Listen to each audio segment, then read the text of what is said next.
Back to Talk Live, ladies and gentlemen, live on IG and YouTube. Let me just get the IG back, and there we are. We are back, and we are live on both platforms, ladies and gentlemen. Thank you very much for joining me here on Talk Live on Friday night. Yes, Friday night we are back, ladies and gentlemen. Now, usually this would be a Friday night Corey Fights episode, but no, let me just do the preliminary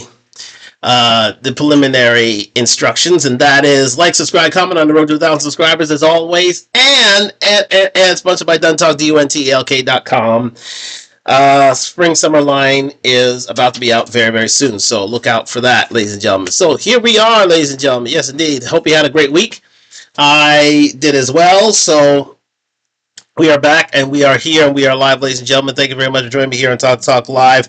Post-Oscar season, ladies and gentlemen. Yes, indeed. Congrats to all of the winners, but definitely congrats to sinners. Now, I can't watch the movie because I am not a man who likes horror films myself, but I heard it was a wonderful film. It was a life-changing film, and I heard so much about the film being really an ode to the FBA's to the FBA's slash to the African diaspora within the rural South of the United States and the Black experience in the United States, period. So again, thank you very much for joining me here on Talk Live, and Sinners. I thought that it was Best Picture, even though I never saw it, which is funny. But I thought it was Best Picture, ladies and gentlemen. But it seems that another movie won, which was a very good film. One more after the other. One more after the other. And again, it was... it won the Best Picture, but shout out to those who've won. Shout out to the directors. Shout out to Ryan Coogler, who won for Best Screenplay. Shout out to cinematographer. Let me get her name. I want to make sure I got it right. Hold on just a second. Sorry. That jumped in at the wrong time, but I will get it here. So, Best Cinematographer Oscars.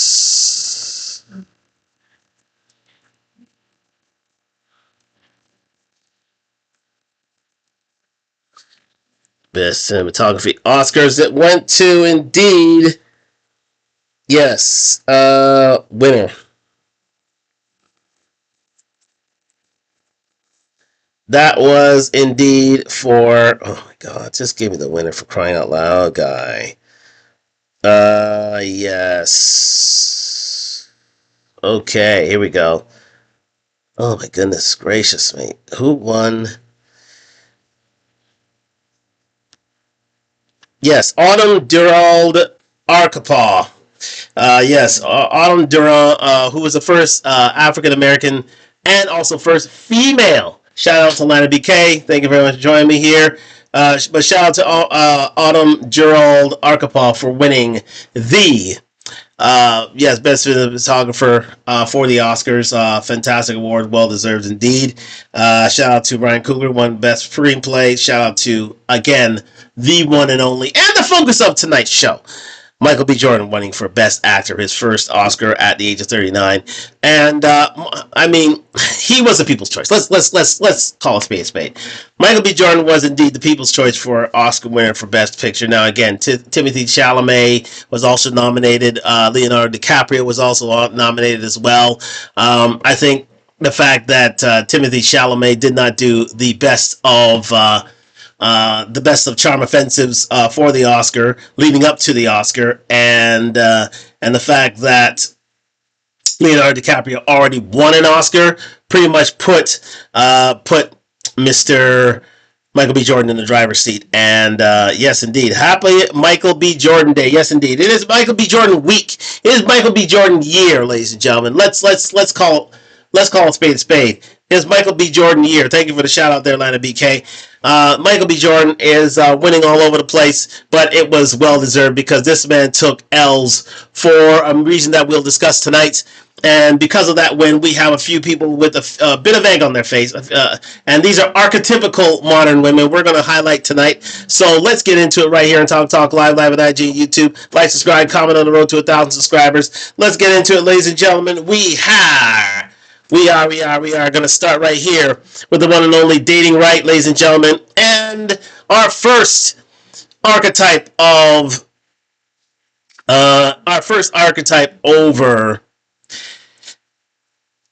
yes, the feminist diaspora, modern women, period. And that is Lori Harvey. Lori Harvey, the ex-girlfriend of Michael B. Jordan, who turned him down simply because she wanted to level up, is clearly on the downstroke right now, above all else, ladies and gentlemen. And it's the first archetype of women who only well, it's the elevator theory, right? They want to keep ascending. They say that they want to put themselves first. They want to keep rising above their station because they think they deserve it, when in fact they don't, simply because of their lack of talent and lack of ability, and the fact that they're coasting in on a stepfather's name, quite simply. And it's just modern woman one who, especially in the African diaspora perspective, always wait at the finish line for their men and never want to run the race with them. And so is the case with Lori Harvey. So let's get into this, ladies and gentlemen. Michael B. Jordan turns Lori Harvey heartbreak into an Oscar win. It's a great video here by Dating Right. I hope you're subscribing to Dating Right, doing wonderful things in YouTube streets. He's near 100,000 people, so please like and subscribe to Dating Right.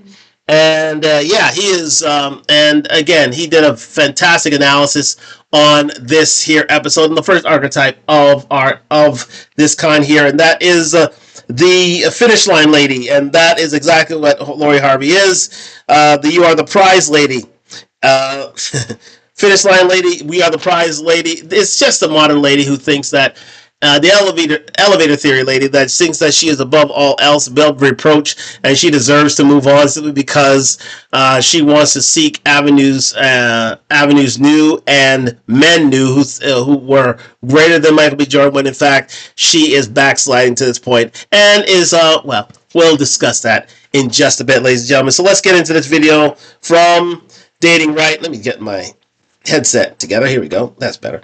Yes, and Michael B. Jordan turns Lori Harvey heartbreak into an Oscar win tonight on Talk Live. Let's get into it.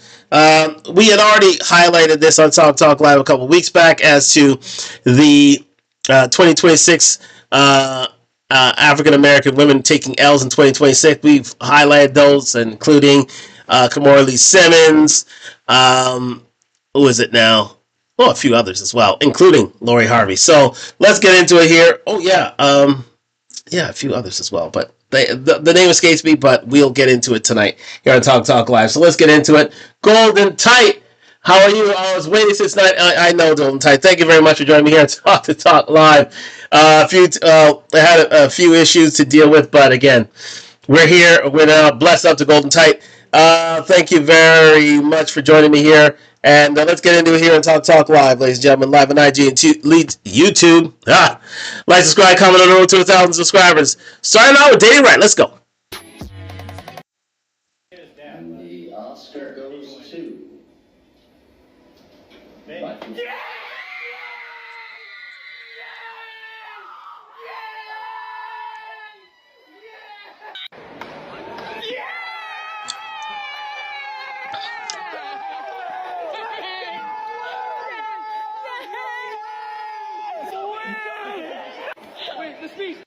The speech, the top. No.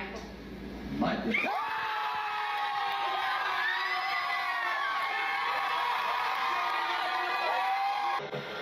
the Oscar goes to... Michael. Let's go! Oh, Michael B. Let's go! Lord. Ladies and gentlemen, it's Golden Tight. Yeah, I know it's oh my God. Okay. You're going to leave it there with Golden Tight. Unbelievable. Thank you very much for the commentary, Golden Tight. So, again, the world cheered for Michael B. Jordan. It was a unanimous People's Choice Award that went to Michael B. Jordan. But, as the world cheered, a few people didn't. And we're going to highlight one of those people here tonight because, you'll see in a minute. Let's continue. I know he's scared. And the Oscar goes to... Michael B.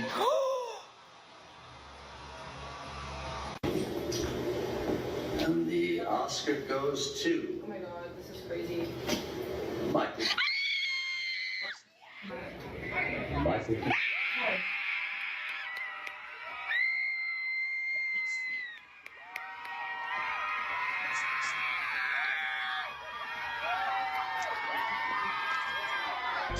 Yes, ladies and gentlemen, black women, white women, all women were cheering for this award here. I don't know. Listen, just shout out in the comments if who is the better catch here? Is it Timothy Chalamet or is it Michael B. Jordan?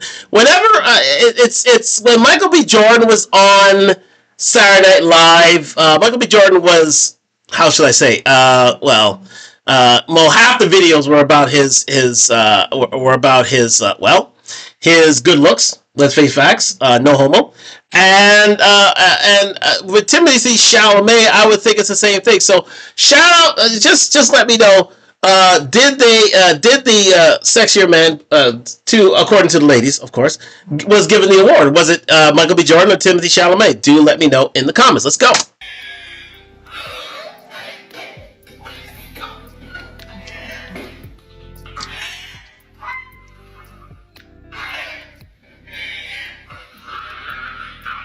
Hey, let's give a shout out to Michael B. Jordan for winning the Oscar the other night. You talk about getting the ultimate revenge on people.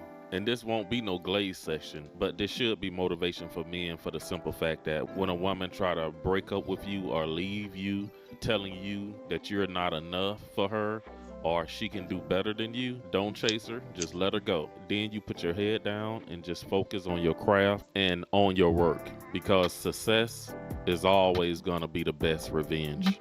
Absolutely true. For the archetypical modern woman who waits at the finish line for you to rise up and then claim you once you're done, and believe me, she tried to claim him this week. Yes, the ultimate revenge is for man, because man can never. Unless they were born with a silver spoon in their mouth, and our trust fund baby, quite simply, men can never get it.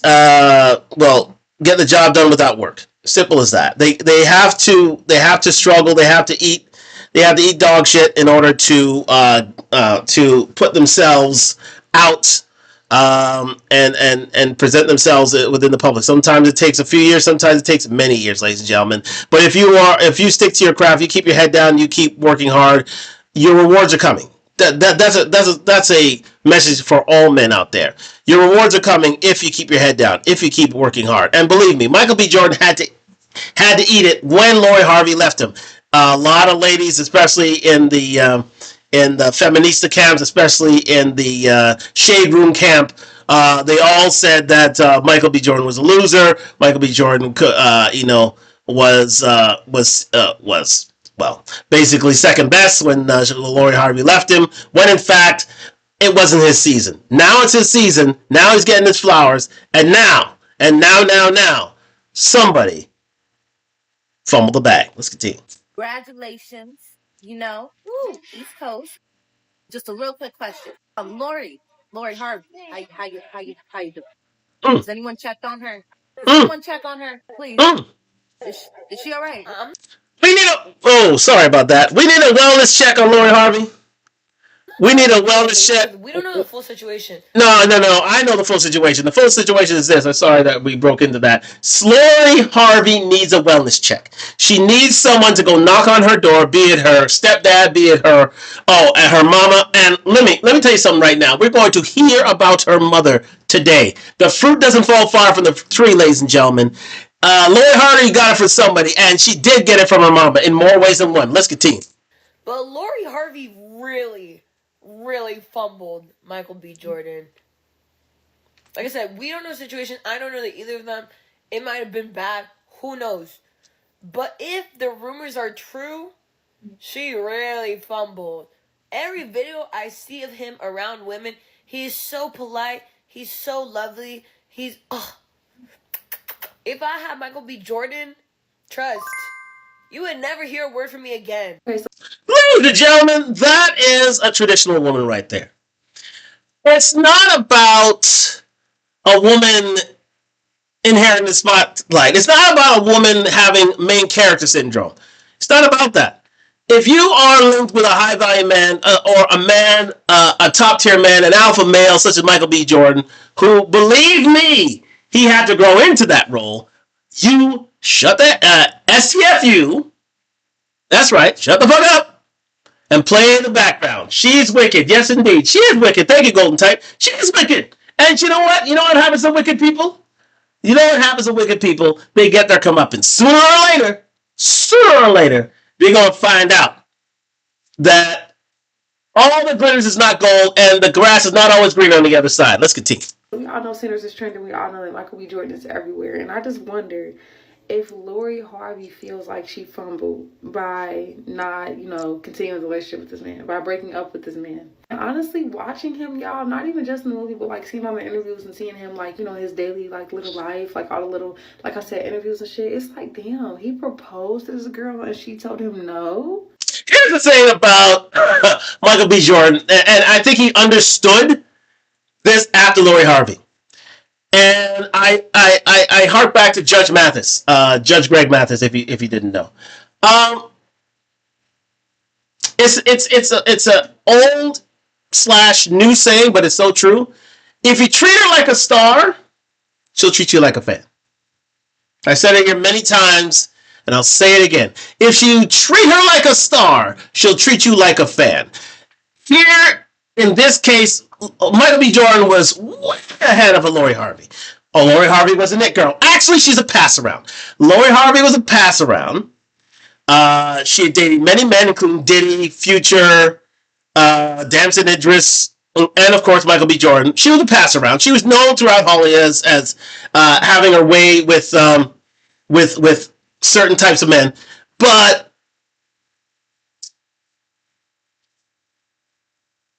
Michael B. Jordan, despite all this, treated her like a star. Really pedestalized her. You could see that he was loving on this woman. He really, really, truly adored her. And what did she do? She treated him like shit. And when Michael B. Jordan's star grew, she said, nah, you know what? I'm the prize. You'll hear that again tonight. I'm the prize, and I deserve better.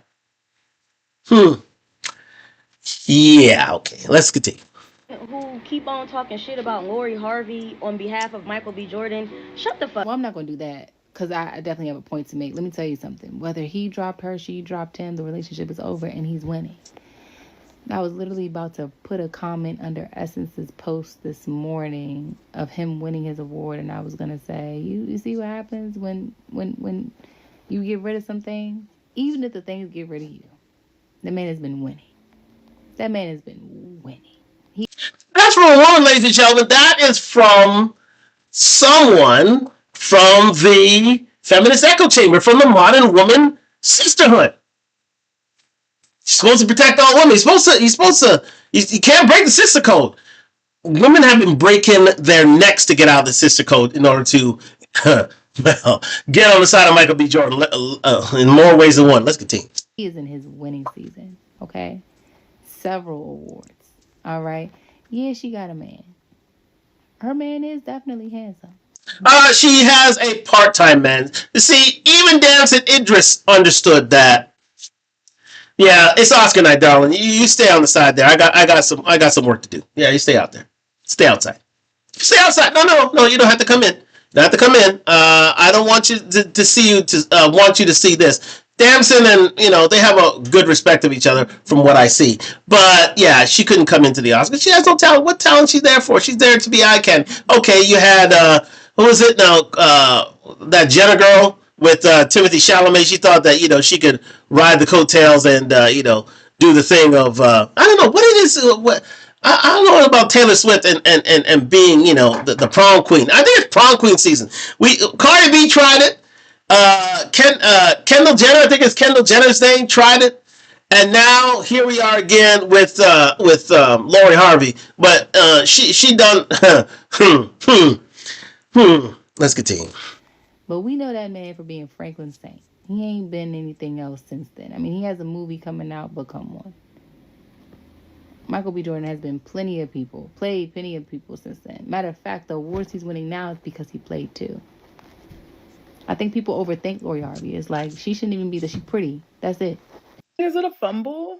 Is it really like a fumble? I mean, yeah, because it's Michael B. Jordan. I get it. I didn't know she dated Diddy. I didn't know that was her. Yes, ladies and gentlemen, she did. Let's look at her filmography right here. Yeah, I had it all right here, ladies and gentlemen. So there's Damson Idris. That's the latest one.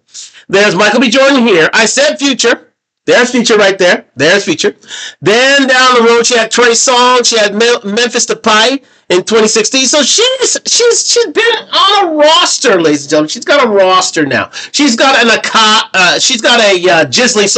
Jasleen Singh level roster. She's got a roster. She's been popping her pee at all these gentlemen's homes, if you know what I mean. Yes, indeed. I think. You know what I'm thinking? I'm thinking that Jasleen Singh and Lori Harvey should compare notes. I think they should compare notes. I think they should. They should. Be friends on WhatsApp. May have be friends on Instagram. You know what I mean?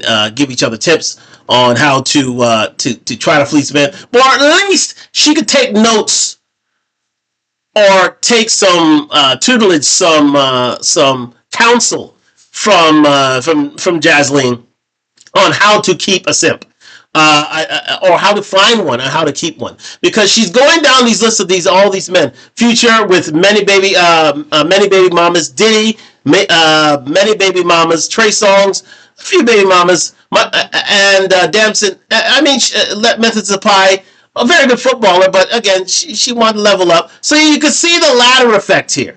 She thought that Michael B. Jordan was not the top floor.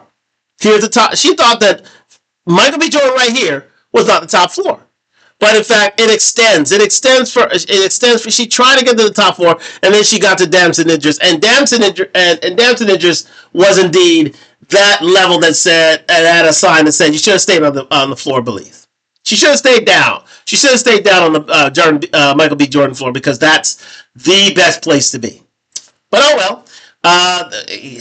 This is not the first modern woman who will learn this lesson. It won't be the last, ladies and gentlemen. This won't be the last. These girls who wait at the finish line will typically make this mistake, and is continuing to make the mistake, that they think they're the prize and they can always do better. No. Sometimes you need to know when to hold them, know when to fold them, ladies and gentlemen. And shout out R.I.P. Kenny Rogers. Let's continue. I didn't know she dated him. See, I don't know a lot about Lori Harvey. I don't. But I didn't know she dated Diddy. I didn't know that. These relations, I think she's that girl in the industry that it's like a fly girl. She ain't a fly girl. That's code.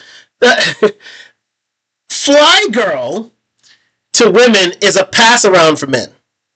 That's code. Fly girl to women, because they're not going to shame these women, because Lord knows they can't have these women seen as hoes.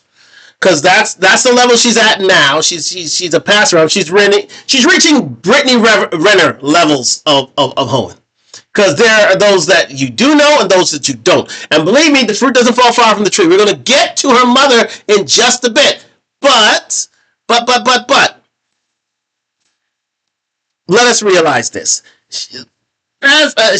Fly girl? No. Fly girl is code from the sisterhood to say that either is that fly girl, or should I say, yeah, fly girl, or it girl, or whatever girl, is code for pass around. This is a pass around, ladies and gentlemen. She goes through Hollywood, sleeping with all these different men, loving all these different men, thinking that she could do better at every turn, but when she keeps doing it, the it girl, fly girl becomes a pass around. Let's continue. She's well known because they said her thing was model actress, and I'm like, what movies is she playing? I'm not a hater, and I'm not trying to be messy or nothing, but in the back of my mind, I really am thinking about how Lori Harvey feels right now.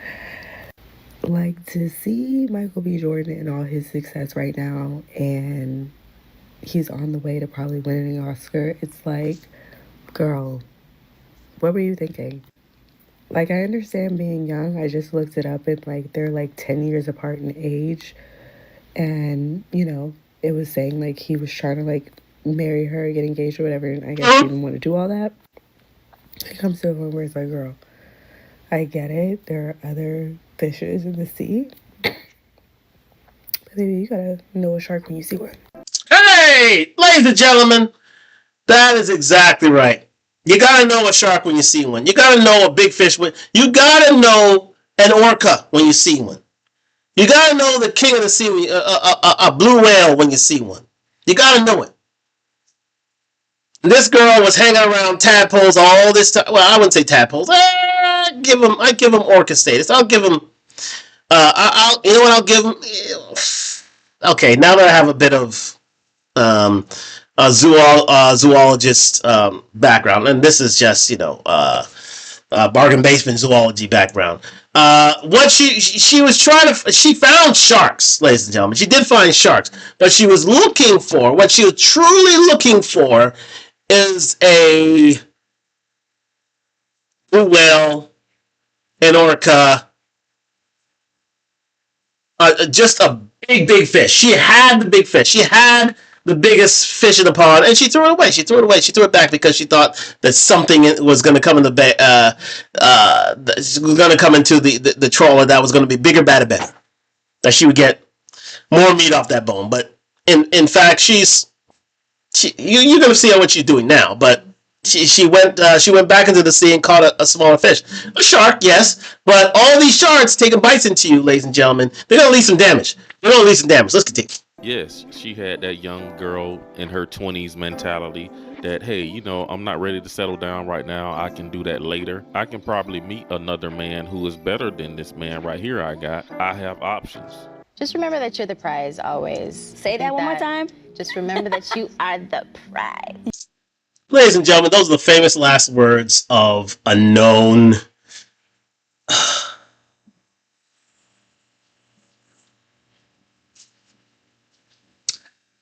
pass around. They'll always think of themselves as the prize, even though they have zero talent, zero ability, and she has good genetics to pass on to another offspring. But that's it. That's literally it. That's all she's good for.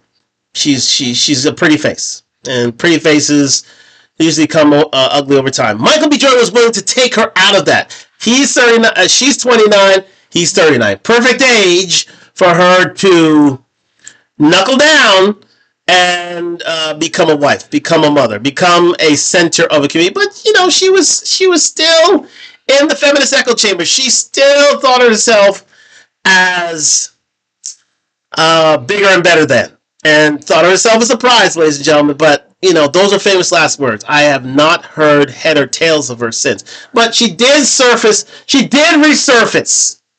ladies and gentlemen. She did resurface this week. And we're going to get into that here on Talk Live in just a bit. But those are famous last words that every modern woman says and usually live to regret it. Let's continue. Yes, that's like his golden slogan for me. Yeah. And what does that mean for you in relationships when you're like, I'm the prize? What does that mean? It just means not compromising like my values, my happiness, my peace, not settling. Me, ladies and gentlemen. Remember what we learned from Tia Mowry. Remember what we learned from her.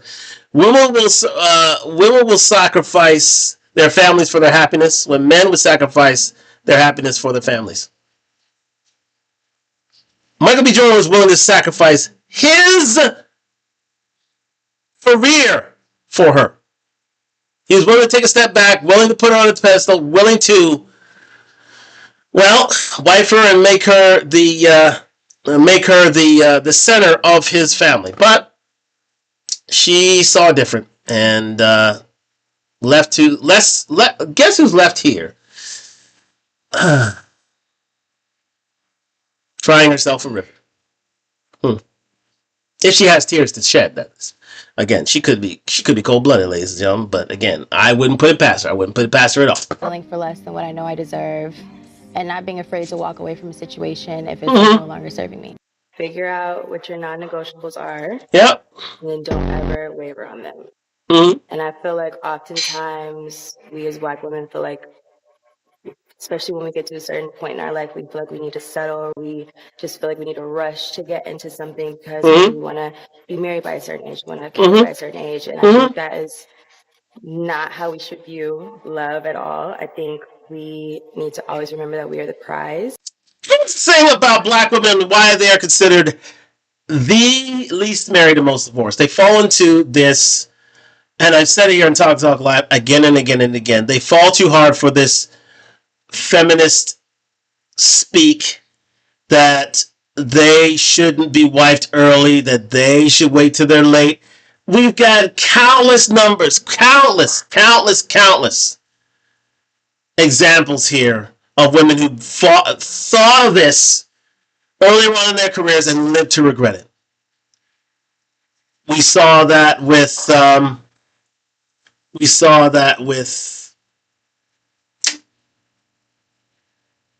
wouldn't say Brittany Renner. We saw that with Erica K. Williams. We saw that with Mary J. Blige. We saw that with Cameron Jordan. We saw, what's that Cameron Jordan? That Jordan lady. I don't know. We saw that with multitude of Vivica A. Fox. We saw that with again and again and again women. And here's another example right here. Here's another example of a woman who won't be married anytime soon. Who will, I predict she will lose Darren's interest and try to find somebody else who's going to put up with this crap. And she'll end up alone too. Give her 10 years. I predict right now, in 10 years, this woman will indeed be alone and single again. She'll be another Ebony K, and we're going to find out, oh, yeah, shoot. Sorry. Was it now? Shoot. Why am I, listen.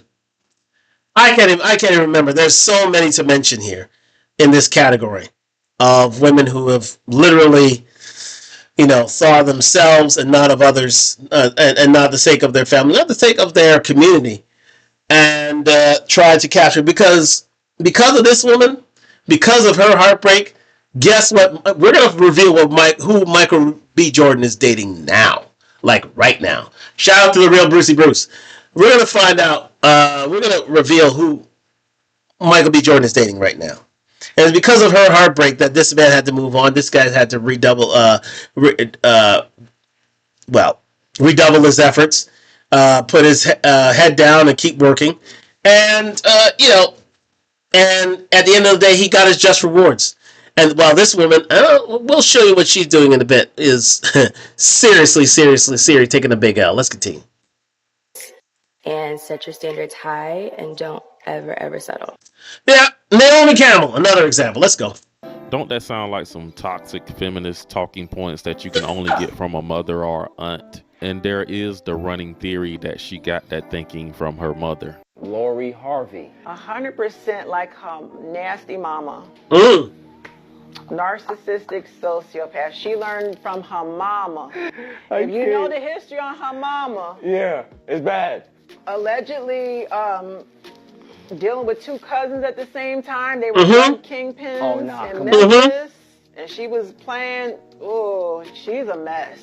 Did I not tell you? The fruit does not fall far from the tree. Yes, another example. Melissa Ford. Thank you very much, Lana BK. Melissa Ford, another example of women out there who have seriously thought of themselves and not of others, and fumble huge bags. And even Melissa Ford, I haven't even brought that show out yet. She fumbled the bag so bad. She even had to, and she is narcissistic to a fault. Even though she accuses every man that she ever dealt with on the sun as being narcissistic. Well, that's a modern women trope. That's the first modern women accusation. Accuse others rather than accuse yourself. Yeah. Lori Harvey's mother very much like Lori Harvey. The fruit didn't fall far from the tree. Again, as she said, she dealt with 2 cousins at one time. Dealt with. I'll let her continue. All I gotta say is do the research on her. It's gonna blow your mind. Yeah, listen, I'm intrigued with that whole thing. And sleeping with Steve behind his wives' backs. I believe 2 of his wives, he's married 3 times. So she was a willing side chick, didn't care, was calling the house, spoke to the wives. Marjorie didn't care.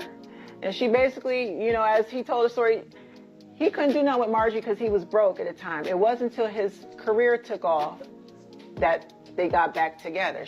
Oh, so wait a minute.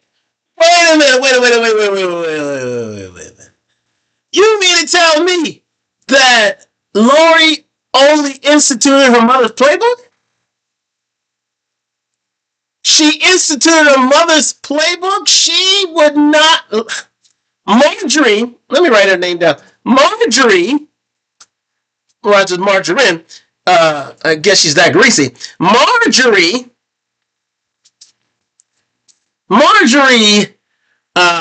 Harvey now, she tried to deal with Steve Harvey in the past, and it's only when he made the ultimate come up that she decided to become listen, I've had this in my life. Believe me, there are whores in my life, and they know who they are. They know who they are. They know who they are. I've called them that to their face, literally. And the fruit doesn't fall far from the tree. Believe me, their progeny, exactly the same. I've had this in my life. I'm not going to name names. I'm not going to name numbers. I'm not going to do it. But I'll tell you, it's happened in my life. And I tell them that to their face. I don't. Listen, any word that comes out of my mouth that I'm talking about her, I just call her home. I just call her home. I said, look at this big fat whore. I told her to her face. And she could not say shit. Because that is what she was. She was a whore. And that's what I know her as. She's known as a whore. So, again, allegedly, Lori Harvey was no different from her mother. Her mother never dealt with Steve until he got the rise, and then she insisted on being the side chick while Steve was still married to his first 2 wives. Make that make sense. Let's continue. She said, you call me when you have some money. She won't fuck it, because he's not a handsome man. And he had the headpiece the whole time. I know Lori Harvey is sitting next to her nut-ass man from London, sick right now. Okay, now let's not cast aspersions in damn signatures. He's a damn good answer. He may be a Man United supporter, to be fair. Okay, but good job with them against Bournemouth today. But let's not cast aspersions. Let's not shoot strays at damn signatures. He's a good actor. He does good work, and he is on the rise. He's on the come. He's a young man. Give him time. Let him get his journey. Let him get on his path. But I hope, and I dearly hope, he realized this woman is no good, has bad intentions, and is looking for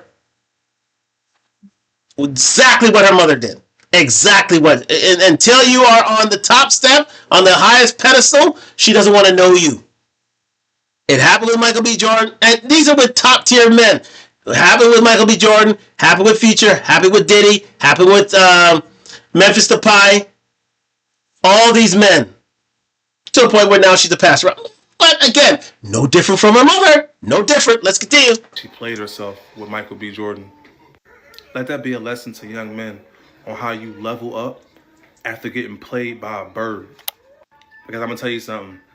When Lori Harvey did her lily pad trick, like she's been doing for the last 7-8 years, to jump from one nigga to the next. Pass around. I told you, this is what men refer to as pass around. She really thought by putting him to the wayside that he was just going to stay down. No. Michael B. Jordan is him. And he just proved it. Who did he beat out? Leonardo DiCaprio? And that one skinny Caucasian kid that was talking shit about operas and ballets or whatever. Yeah, that's Timothy Chalamet you're referring to, sir. Yeah, exactly. The matinee idol of these, I don't know, these tweeners, whatever, man. I don't know what they see in them, but anyway. Hey, I'm a man. Don't even care. Let's go. Smoked him. smoked them with sinners. I'm actually really happy for Michael B. Jordan. I've been watching his career since The Wire, and what he got was well deserved, man. What he got was well deserved. So congratulations to Michael B. Jordan and to all the young men that follow him. Let that be a lesson on how you level up after getting played by a bird. And Lori Harvey really fumbled this man by not being with him on Oscars night because she could have been there. But instead, he had his mother there by his side.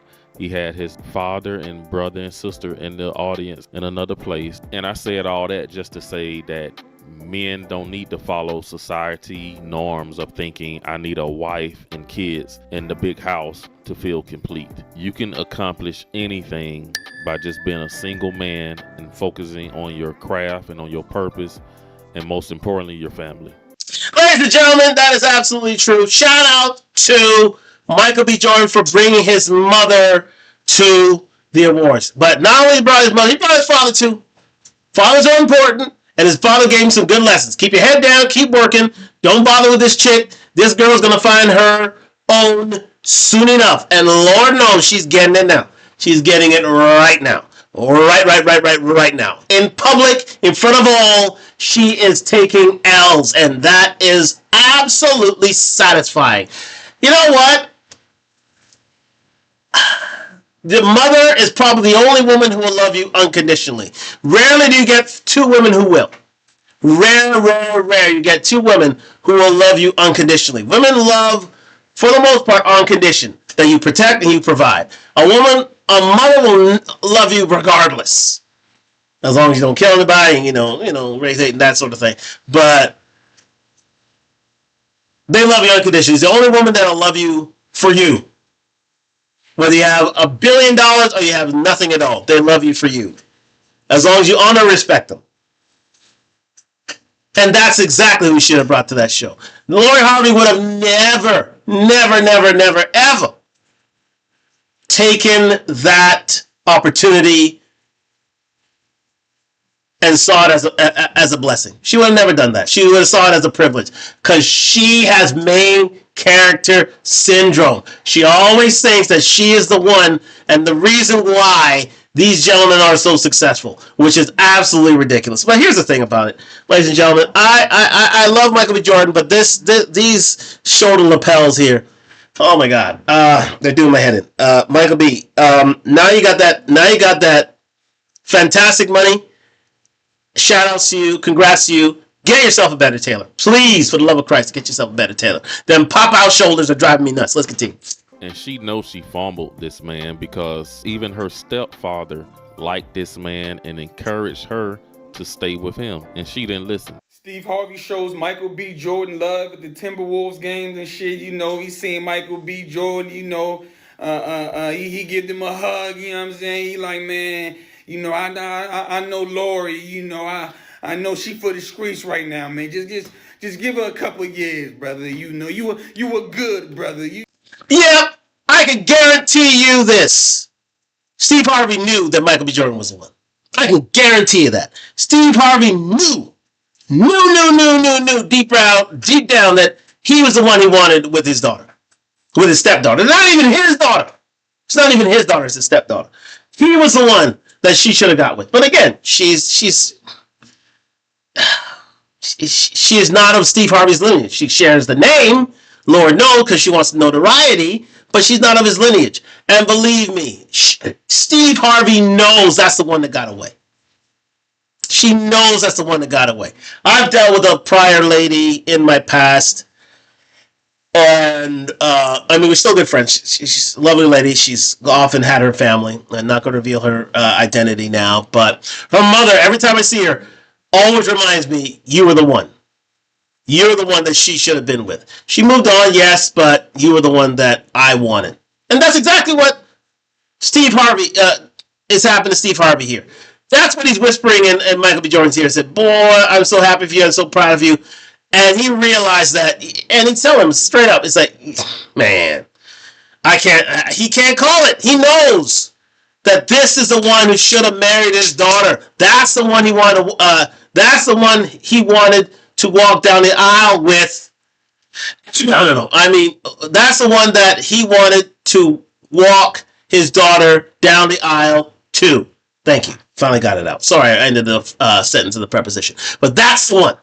It was Michael B. Jordan. That's the one. And he knows it. And he knows it deep down. But listen to what Michael B. Jordan had to say. You were good, brother. Michael B. Jordan and Steve Harvey. There's a picture. I'll just show you this picture real quick. Yeah, I've seen that. I've seen that video. Yeah, it's them hugging. Yeah. So there's like 4 quote tweets of potentially what Steve Harvey is saying. Here's the thing about shits and giggles.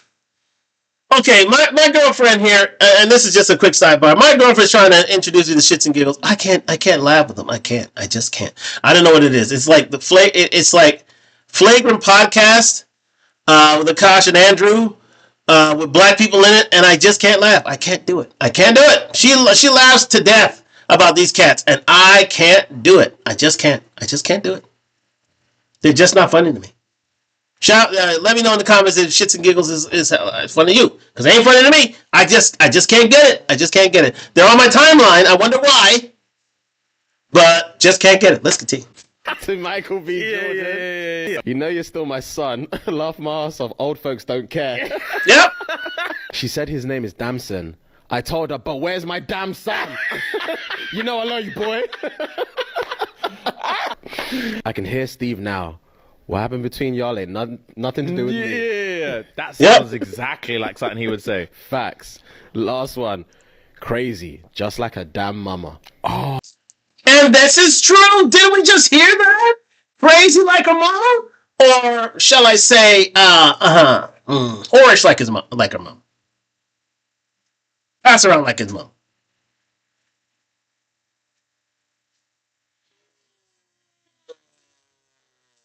Feminist, echo chamber, modern woman, main character, idiot savant like her mom. Yeah. Lana BK shouts back, is because I'm dead inside, they're hilarious and have millions of views. Yeah, they have millions of views, but they ain't funny to me. They're just not. They're just not funny to me. They have funny clips, but they're not funny themselves. They're not trained comedians. They're just guys who happen to get a podcast that hit it big somehow, some way. And shout out to them. Listen, all the power to them. I think they started on sports punditry, and then came on I just can't do it. Let's continue. Oh, Rob, bro. How difficult has it been to see Lori date now? It's hard, man. I ain't even gonna lie, it's hard. There it is, ladies and gentlemen, the confession. Here it is. I've had to swallow some things. Mm-hmm. And I feel for her because she's in the public. You know, she's a brand ambassador, so she makes a really good living promoting products. Here's the thing about it, ladies and gentlemen. You're going to see the brands that she is an ambassador for. Now look it up. Look at anybody. Tell me what she's a brand ambassador for. I can tell you. For one brand that my ex used to promote. And let's see. Wearing clothes, jewelry, makeup, skincare line, bikini line. I got it. But you know, man, see, I gotta be real careful because Lori, boy, she be in my ass. I can't make no mistakes. I can't make sense. I saw one of her exes somewhere at a game somewhere, and I shook his hand. Boy, I can't even touch his ass no more. There it is, ladies and gentlemen. The admission. It's the admission that she done fumbled the bag. Even her daddy told her, you fucked up. You really fucked up. And Steve Harvey is as blue-pilled as they come. So you gotta watch his ass. Yeah, I can't say nothing. If you're a man on purpose, you let him know. Listen. You fucked up. I'm sure in his quiet time with that woman, he would have said, you know what? You're going to live to regret that. You're going to live to regret that decision. I ain't going to call you out in public, but you're going to regret that decision. Which she is right now. Let's continue.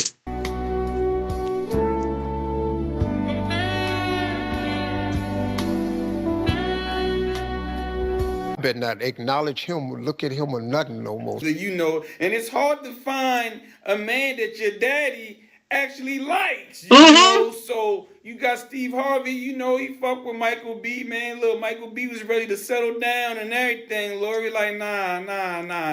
And you know what? Let's call it as it is. This is the reason why the likes of Fresh and Fit and many in the Red Pill always say, let the man do the choosing for your husband. Let him do the choosing. It shouldn't be left to these ladies, because these ladies will go on the feels rather than the reels. But Steve knew that this was the guy for his daughter. This is the one he wanted his daughter to be with. That's how it used to be, especially when it came to arranged marriages.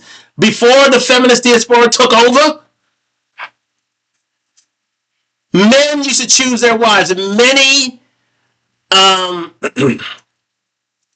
many conservative countries, especially in the Middle East, especially in India, this still happens to this day, especially with different cultures, especially with Asian culture, especially with Middle Eastern culture. The men choose the husbands for their wives because they get down to brass tacks and realize that no, he's going to give you this, and this is a good man. Stay with him. You may call him, you may see him as, you may see him as beneath you, but at the end of the day, that's the man you need to be with, because this man is going to provide you with a life, the likes of which you will be completely satisfied. But you leave it in a woman's hands, right? They're old enough to make their own decision. She's 29, of course. She's the prize. Yeah, she is the prize, as she always says. How's that prize now? How well is that prize aging these days? Can you take that prize back? Can you exchange it? Can you put it on layaway? Do anything? No? I think that's exactly what, well, Michael B says, you know, there's a rebate out here, and you're gonna see the tax on that. It says there's a rebate out there, but he don't want it. He don't need it. He done upgraded. He don't need it at all. Let's continue. And I ain't with all that. I ain't with all that. That's right. Everybody likes this dude. And if you don't like this man, let's just go ahead and keep it real and say you are a straight up hater. Sinners did not win Best Director or Best Picture, but that was the climactic Sinners moment. The room lit up, and reports from inside the room were that it was like it was almost shaking, but you could feel it like at home. Yes. I mean, just the Michael B reaction shot, you know, he's a star, he is amazing. And that sense, as soon as he got up on stage at the SAG Awards and it clicked and we all realized, yeah, no, this is our next Best Actor winner. It was fully realized. It was amazing. And it was great. I was choked up watching him talk. Ladies and gentlemen, because he's the people's champ. He's the people's champ. Michael B. Listen, he is this, and I was saying this to my fiance just tonight. This man is this generation's Denzel Washington. Denzel Washington is beyond reproach, especially with baby boomers, but definitely with Gen Xers. Denzel Washington is beyond reproach. This is the millennial zennial equivalent to Denzel Washington's Michael B. Jordan. Yes, and yes. Make no doubt about that. The torch was passed from Sidney to Denzel. Then, because Sidney was the baby boomer leading man. Then it went to Denzel. Denzel was the Gen X leading man.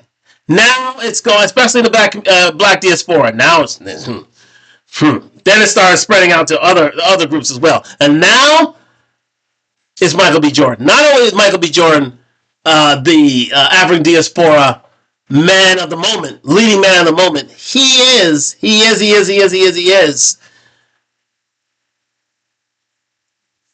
for all Gen Z, for all millennials. He is that guy. He is the it guy. No doubt about that. Got a comment here. A lot of talks about your ex. and also and a lot of talks about your ex, and also trades for a donkey and some chickens for dowry. Interesting comparison. I'm flowing with them tonight. I really am. Thank you very much, Lana BK. I'm flowing with the comparisons tonight. Eyewitness, thank you very much for joining me here on Talk Live. Shout outs to you. And thank you very much to you for joining me here on Talk Live. We're still going with this. Oh, yeah, this is in depth. We are dealing with the first archetype, which is the wait at the finish line woman. Ladies and gentlemen, thank you very much for joining me here on Talk Live. Like, subscribe, comment on the road to 1,000 subscribers. And that wait at the finish line woman, that elevator woman, that pass around is indeed, allegedly, Lori Harvey. Let's continue. Be amongst those giants, amongst those greats, amongst my ancestors, amongst my guys. Thank you, everybody in this room and everybody at home for supporting me over my career. I feel it. I know you guys want me to do well, and I want to do that because you guys bet on me.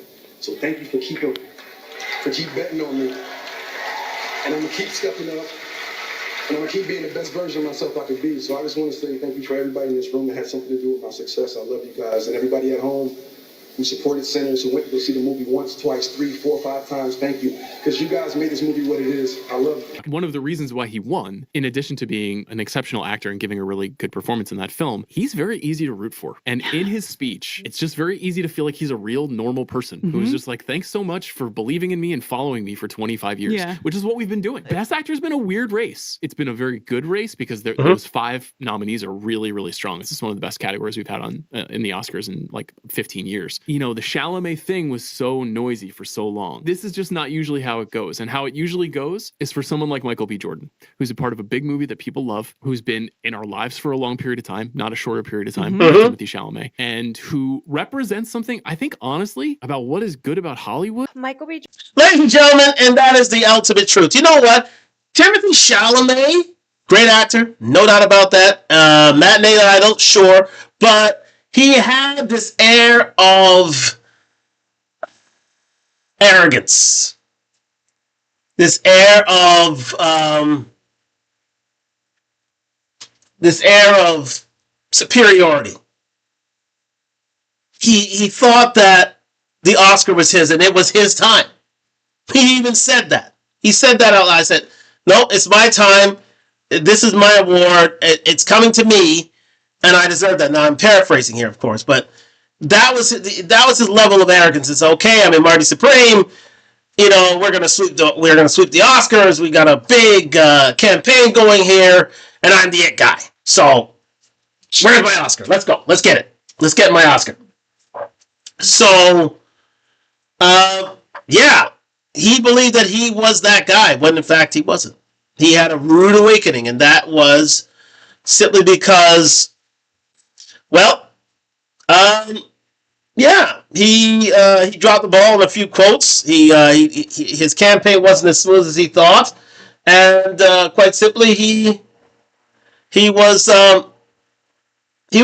He was literally upset by the people's champ. That is Michael B. Jordan. Very creative of him, actually. Very, very creative, Michael B. Jordan. Let's continue. Jordan just won an Oscar, and there was one part of his speech that I can't stop thinking about. It says, "Thank you to everybody in this room. Thank you, everybody at home, for supporting me. I feel it, and I know you guys want me to do well. I want to do that because you guys bet on me, so thank you." Jesse Plemons, who was in the room, they were both on Friday Night Lights for 5 seasons, so you're watching someone who started with Michael B. Jordan. Watch him win an Oscar. They were kids when they did that show. Ryan Coogler, who he called a friend and specifically called out, they did Fruitvale Station, Creed, Black Panther, Sinners. Ryan Coogler has said he's like family. And then the other thing he did, he shouted out his mom and his dad. And that part, like, it gets me because, you know, he lived with his mom and dad well beyond the time that he needed to. He was successful. He could have lived somewhere else. And when people asked him in interviews why he chose to live with his parents, he was literally like, why wouldn't I live with my parents? I love them. Absolutely correct. And another trope I think that Lori Harvey grew tired of is the fact that his mother was in his life. She wanted to be the end all and be all to Mr. Jordan. And she wanted any disturbance. No mother, no father. I wanted to run the roost. I am the prize. No one should be in my way. And the fact of the matter is, I'm sure that played a part in her decision to leave. We're gonna be back on Talk Live on IG in just a minute. Just give me. We'll be back in a few on IG. Just 1 second.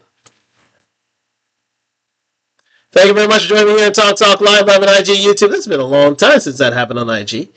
But we're going to get back on IG in just a bit. So let's get back here, back on the live. Thank you very much for joining me in the second hour here on Talk Live on IG, YouTube. Like, subscribe, comment on the room. All right, let's go here, guys. Like, seriously. There we go. Like, subscribe, comment on the road to 1,000 subscribers. Yes, at 11:08, ladies and gentlemen. And we are back live here on IG. Thank you very much. Thanks for staying me here on Talk Live, both on IG and YouTube. Yes, indeed. As we were saying, the fact that his mother was still in his life, I think, played a part in her decision to leave him, and that was a big mistake. Because every man knows, including myself, you got to get along with the man's mother if you're going to ever stay in the man's life. You've got to get along with your mother, unless she was a raging bee and you couldn't stand to be with her and that she controlled your life and all, but she looks like a lovely lady. She looks like the light of his life, and she's deserving of all the accolades that she awarded him. Look at her with the best actor envelope. And, I think she wanted to be the person, running his life. Just like her mother runs Steve's life. There you go. Marjorie Harvey runs Steve's life. Steve Harvey's life. She wanted to be that. But Michael B said, no. Either you live with her or you're out of here. And she chose the other way around because she wanted to be the prize. She said it. She just said it. I have no doubt that may have played a part in this. Let's continue. And when he was asked what advice he'd give to other actors, you know what he said? He said, be a good person, be on time, and be prepared. And then in his speech, he shouted out Denzel Washington, Jamie Foxx, Halle Berry, people who made that moment possible for him. Everyone was collectively cheering him on. Then after all of that, he's at the In-N-Out Burger with his Oscar in hand, taking pictures with people, celebrating with the normal people. He shared the moment with the people who were rooting for him. And then I thought about this story that I saw on the red carpet about a girl in high school who said he was corny. And then years later. Okay, we're going to get to that woman. That's L'Oreal. We're going to get to her in just a bit. She's the second archetype, if you did not know. She's the second archetype. We're going to reveal about that tonight. So let's continue here on down the road. Let's keep forward. Other men saying it's glazing. No, that's the problem. Men don't congratulate and encourage each other. Michael B. Jordan for the last 25 years has been in every polarizing piece of black media. Whether it's an all-time drama in The Wire, an all-time biopic in Fruitvale Station, an all-time sports movie in Creed, or if you want to go all-time Marvel, I'm going to give you Black Panther, and then an all-time original screenplay. And it all wraps up in that standing Oscar that he got last night. And yes, it's inspiring, but it's just crazy because he's 39.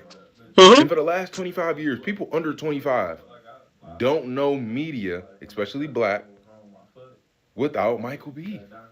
There it is, ladies and gentlemen. That's why I say he is the torchbearer for the next generation, for the millennials, and definitely the zennials. We're in a zennial age right now, ladies and gentlemen, where zennials are in their mid to late 20s. And they know of no one else but Michael B. Jordan. This is their guy. This is their guy. This is a millennial zennial choice. That's why I see a lot of... okay, you're going to get Generation Alpha on this as well, because I know of a particular person in Gen Alpha who, sees him as a matinee idol. I will not reveal who that person is. However, yes, it is typical. It is typical. This is the millennial, zennial, now Gen Alpha choice, ladies and gentlemen, and it's great to see the torch being passed to someone as great as Michael B. Jordan, because I was afraid if it went into the hands of many an actor out there. But I think I think it's a good time to see the torch being passed from Denzel to the likes of Michael B. Jordan here. I think it's fantastic. He's a great guy, and he's a great example of what hard work can do for you. Let's continue. And that is the trajectory of a Denzel, of a There it is. Forrest, of a Sidney. And yes, they have Oscars, but they are culturally sound. You Yes. know? And it's just crazy to see. And I know a lot of people, he's glazing. But that's tough. It is indeed tough when you are, and I love the way he chose that phrase, culturally sound. Michael B. Jordan is indeed culturally sound. He is beyond reproach. He is the meaning of what hard work can do. He is a great example of what a black man should be when the hard work speaks for itself and you have a great public persona and image. You are beyond reproach. You are so good. Not only are you top with black women, you're top with all women. That's when you know you've reached the top. That's when you know you've reached the top. This man is celebrated by women everywhere. And men too. Men want to be him. Women want to be with him. And that's where you want to be. That's the sweet spot. And he is indeed culturally sound. Well said by the show. Let's continue. And for a minute, let's be honest, they tried to just keep him as a pretty boy. Nah, bro be working. Bro be working. Like, he's an all-timer at everything. He got niche movies, Chronicle. Like he really wanted him. He really wanted him. He is different. Period. Rarely go out, and I always felt like if other cats was out partying and I was home studying, I would have the edge. Like, I'm literally like, all right, I will party later. I work hard now, so the second half of my life I can do whatever the fuck I want. Listen to this, ladies and gentlemen. Listen to this. That's been my mentality. It's like, I'm not going to trick off my early years for partying and then worry about struggling, how I'm going to make it, how I'm going to take care of my family, how I'm going to take care of everybody else. Like, that's not going to be me. I'm going to grind it out now. You know what I'm saying? I'm going to set up the foundation so I can enjoy myself later. That's always been my mentality. And you know what? That is something for all black men to aspire to. Delay gratification. I have always been an advocate of delayed gratification. Try now to laugh later, ladies and gentlemen. Work hard now so you don't have to work as hard later. That is outstanding advice. Something that everybody can get behind. And this is the reason why he is now the guy. We've been looking around for a guy to take the mantle from Denzel. We found him. Here he is. Here he is. Denzel Washington is beyond reproach. And so now is Michael B. Jordan at 39. He is in the prime of his career. We're looking for a guy to take that mantelpiece. There's so many great black actors out there. But there's only one, Michael B. Jordan. That's why this man was able to win an Oscar at such a young age, because he got that Kobe Bryant mama mentality in him, where you just a student of the game and you want to be the best at it. Just study and work. We can party later. Because this is just another testament of the fact that you cannot keep a righteous, humble man down. He will always win in the end. I saw a meme of someone say Lori Harvey is somewhere punching the air right now. And she should be. And this should be a great motivation for men when they dealing with, breakup or even going through divorces with their significant others. Don't take it too personal when a woman decides to walk out on you. Sometimes rejection is God's protection. And shout out to this young man, because he represents millions of men who have awakened to the fact that you don't need no woman on your arm. You don't need to go get a wife and start a family. All you need is your mother and your sister and your brother and your father with you. You don't need to chase these women and focus on trying to make her happy when you probably won't. Focus on your craft, your skills, and your purpose. But that's all I got in this video. And Excellent video there by David Wright. Thank you very much, David Wright. We spent a whole hour on this video, but it is so good. It is packed with so much knowledge. Shout out to David Wright. Michael B. Jordan turns Lori Harvey heartbreak into an Oscar win. Please like and subscribe to Dating Wright, doing wonderful things in YouTube streets. We're going to move on, ladies and gentlemen. Yes, indeed, to to the post Oscar aftermath with the one and only, and he is on a hot streak right now. O'Shea Duke Jackson doing wonderful things YouTube streets, all the way from Uganda, ladies and gentlemen, all the way from Uganda. He's got his video right here. Yes, indeed. Lori Harvey wishes she never sent this to Michael B. Jordan. Yeah, Lori Harvey had something to say to Michael B. Jordan, but you can suspect what happened next. Let's continue. Michael B. Jordan would win his first Oscar award for the movie Sinners. And of course, the first thing that people started to think about was, did Lori Harvey fumble the bag?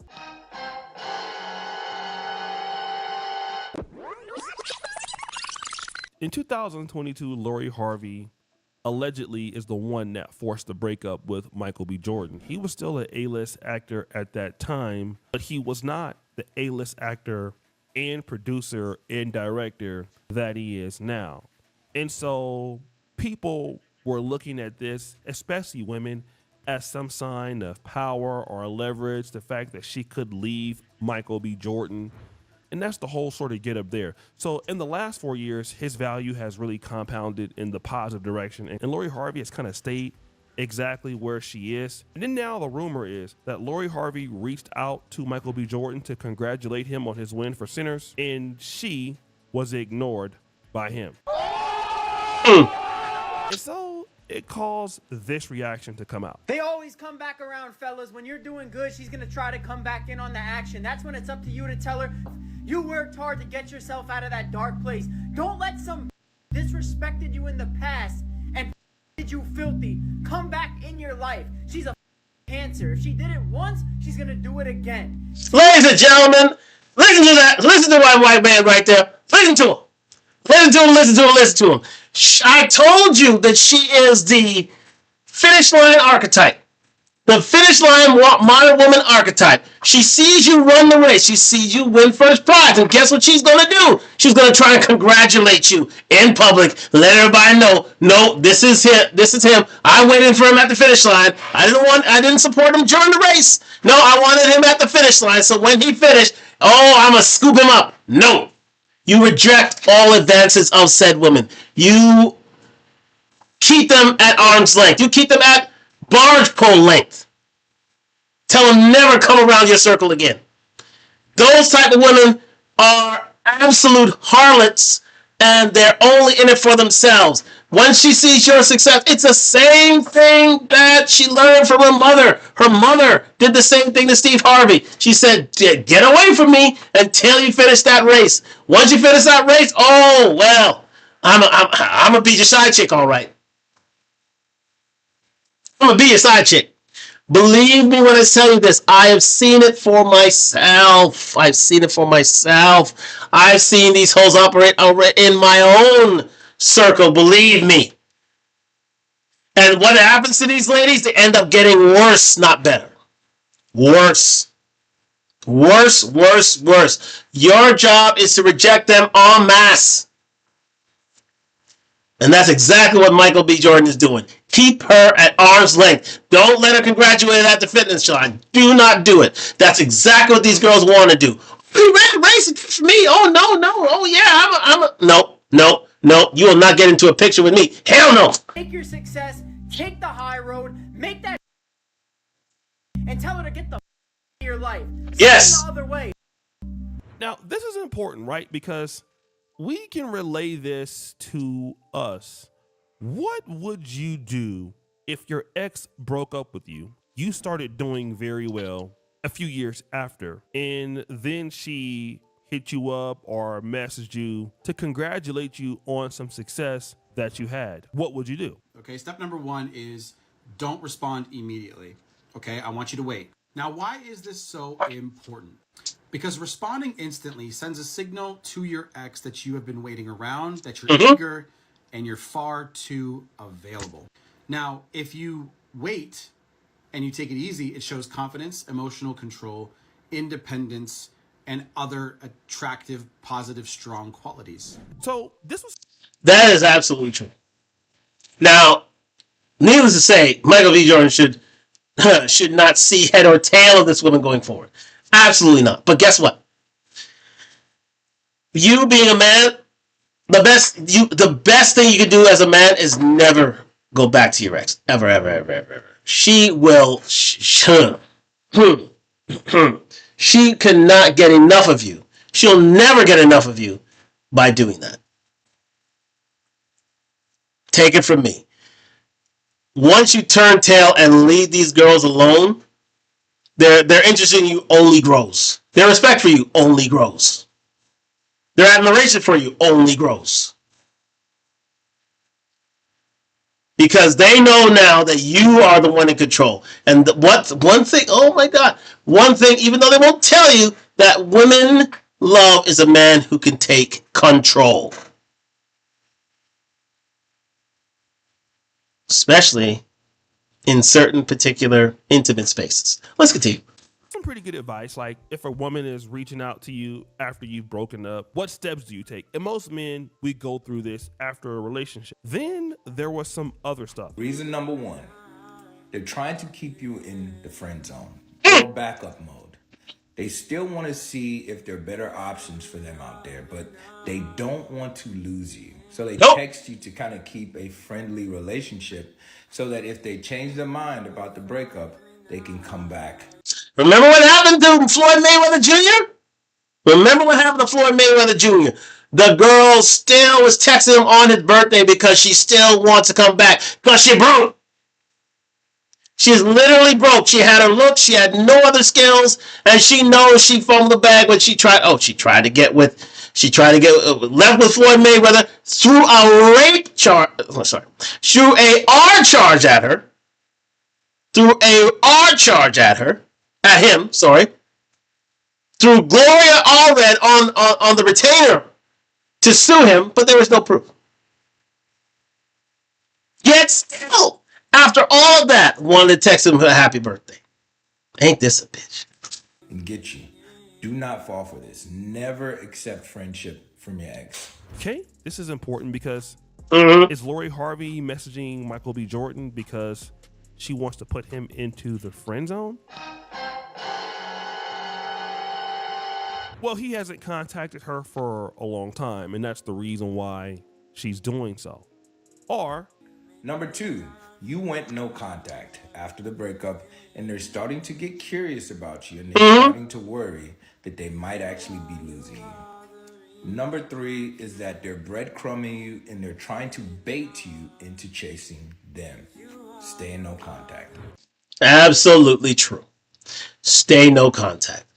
Let me tell you this, ladies and gentlemen. I'm going to go full camera here. When it comes to ladies, it's always best to go ghost, to go dark on these ladies when they leave you. Ignore them. Consider you were never there. Be cordial. Say yes. How are you doing? Great to see you. Bye. That's it. Greet them and leave them. Don't ever respond to their texts. Don't ever give them the satisfaction of no. You can't do it. You can't. Because these ladies are only looking to get the upper hand. They're only looking to be the star and be pedestalized once again. And it is more enticing. You're more enticing when you leave them be. But to leave them be. Let me say that again. To leave them be. To let them be a part of your history. Again. Leave them be. Don't let them be a part of your history. Oh, shoot. Sorry about that. I'll go back to the Ubius Tubius. There we go. Let's get back into it. Now, this is interesting because breadcrumbing is a tactic where somebody engages you just enough, gives you just enough attention to make you believe that something's going to happen, and then they kind of basically just go by the wayside. I kind of want to get to the idea of you compounding I want to get to the idea of you compounding as a man. A woman didn't understand where you were going. You did much better. You grew much better than what she anticipated. And let's say, for an example, she does reach out to you. Should you be mean? Should you ignore it? Should you tell her to F herself? What should you do? Well, let me kind of talk about this. First of all, she is the past, right? And a lot of times when you're successful as a man, especially if somebody has hurt your feelings, you're hurt about the reason why she left, you're upset as to why she left, I think it's quite natural to feel slighted. It's quite natural to feel upset. It's quite natural to feel used. But you're winning now, family. You are winning now. You're no longer the same guy that she left. And that's the one thing that you got to understand. She's hitting you up because you have the leverage, and you shouldn't give her any leverage at all. You just shouldn't. Unfortunately, you don't owe her anything. You're not the same guy that she left, and you don't really need to be upset with her or to be mad at her. And the reason why is because if you're like Michael B. Jordan, right? If he hits Lori Harvey back like, F you or that's what you get or have animosity, if he has any kind of animosity towards her, it's not worth it. In fact, he had to not have any animosity towards her to get to the next level. He had to not be concerned with her because she just wasn't that important. Lori Harvey wasn't that important. And that's important to know. On the grand scale of things, she wasn't somebody that he couldn't get or he could not replace. If she reached out to him at all, it was a admission of guilt that, listen, I'm glad that you did good. Congratulations. It could have been just that. But Lori Harvey knows that Michael B. Jordan is above her level. She could never go back to him. And the reason why we know that is because she hasn't gotten anybody else on the level of Michael B. Jordan. When these women make the wrong decisions, guys, you got to understand that it's not personal. Women make wrong decisions all the time, okay? Just like men. So women make wrong decisions about you. They make wrong decisions about themselves. They make wrong decisions about the shoes they buy, about whatever. Women just make bad decisions. Men make bad decisions. And it's not personal why somebody made bad decisions. We see it all the time in sports. Why didn't this team draft this player, but they took this player instead? Why? It's a bad decision. And what you got to understand is you can't take it personal. She wanted to break up with you at the time. She felt that she deserved more. She goes to find out that she didn't deserve more. And yes, it happened to you. And it is personal because it happened to you. But she's been doing that probably all of her life. And she's been regretting those decisions. You're just another person that she regrets. And it's her loss. Yes, it is her loss. Yes, it is indeed her loss. Here's the thing, right?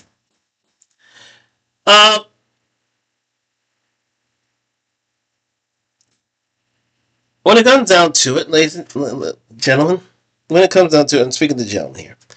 When it comes down to it, Laura's been failing all over. She still insists she's the prize. She still insists she is the it girl. But number one, you have to stay silent. You know why? Because any sort of negative messaging or any sort of verbal or texting contact you have with this woman, she's going to publicize it. She's going to literally just put it out there. Says, look at what this man did. Then you become a part of a scandal, and then your pristine image is tarnished. You cannot respond to a Lori Harvey because she will take that, your weakest point, and use it to her advantage. She'll tell TMZ. She'll tell Variety. She'll tell Entertainment Tonight. She'll tell Extra. She'll tell any of these entertainment magazines, especially TMZ, that, oh, this is the text from Michael B. Jordan. Oh, I can confirm it. Oh, he did that. And then try to besmirch your name because God don't like ugly. God does not like ugly. And the fact that she is trying to get a rise out of you saying, oh, congratulations, and then you send something negative to him, you know she's going to turn around and say, oh, look what he did. I was trying to be nice, and this is how he repays me. Then your reputation is gone. No. Don't respond to these women. Do not talk to them. Go dark on these women, especially if you're in the public eye, because they'll try to use that against you, and she'll try to win points on you and try to build a career off of that. No. Michael B. Jordan, treat her like you never knew her. Her learning experience.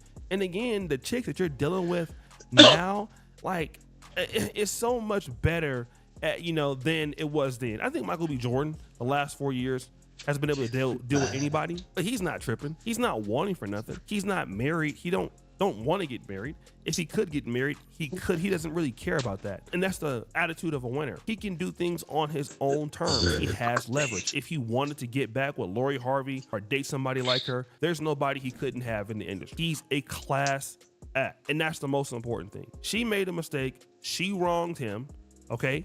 Or at least we think. He dealt with it. He dealt with her shots. She's not doing as well as him. They're not on the same level anymore. And dissing her or making her feel even worse about her bad decision is not going to help him.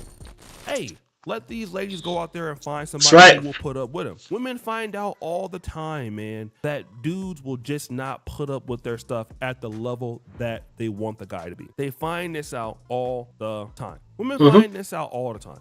They find this out all the time, and it's just one of those things that women got to learn this just like anybody else. What you think that you may feel that you're worth in the market of men, in scouting men for where they're going to be, you don't really know that. And then men got to understand that's something that women just struggle with. And it doesn't mean that you got to be... The reason why they struggle with it, guys, is because women base a lot of their decisions on emotions. They don't deal with things logically. A lot of it is based on emotions. A lot of it is based on groupthink with their friends, and they fail to do their due diligence and make decisions. A lot of it is based on emotions, and these emotions get them into so much trouble. I think she reached her emotional end to things, and she made a rash decision by saying, "No, Michael B, I'm the prize. I need to move on." Mother chimed in saying, "Dump him." You'll see that in a minute. And now, who has that on their face? Us. Because these women are very emotive. They will make decisions like that. Very few women think of things logically. Go step by step. Not to say that women don't think of a lot of things logically, but a lot of women, especially at this age, make unnecessary emotional decisions, and it gets them into it gets them into hot water. And potentially could be the worst mistakes they've ever made in their life. And that's exactly what happened to Lori Harvey. Sympathetic towards them. Continue living your life. Continue growing. Continue elevating. And leave them literally where you found them. There it is, ladies and gentlemen. Thank you very much to my man, O'Shea Duke Jackson. Lori Harvey wishes she never said this to Michael B. Jordan. Yeah, she tried texting him, but he said no. He said no. But anyways, let's get to the second archetype, ladies and gentlemen. Yes, the second archetype. And that is...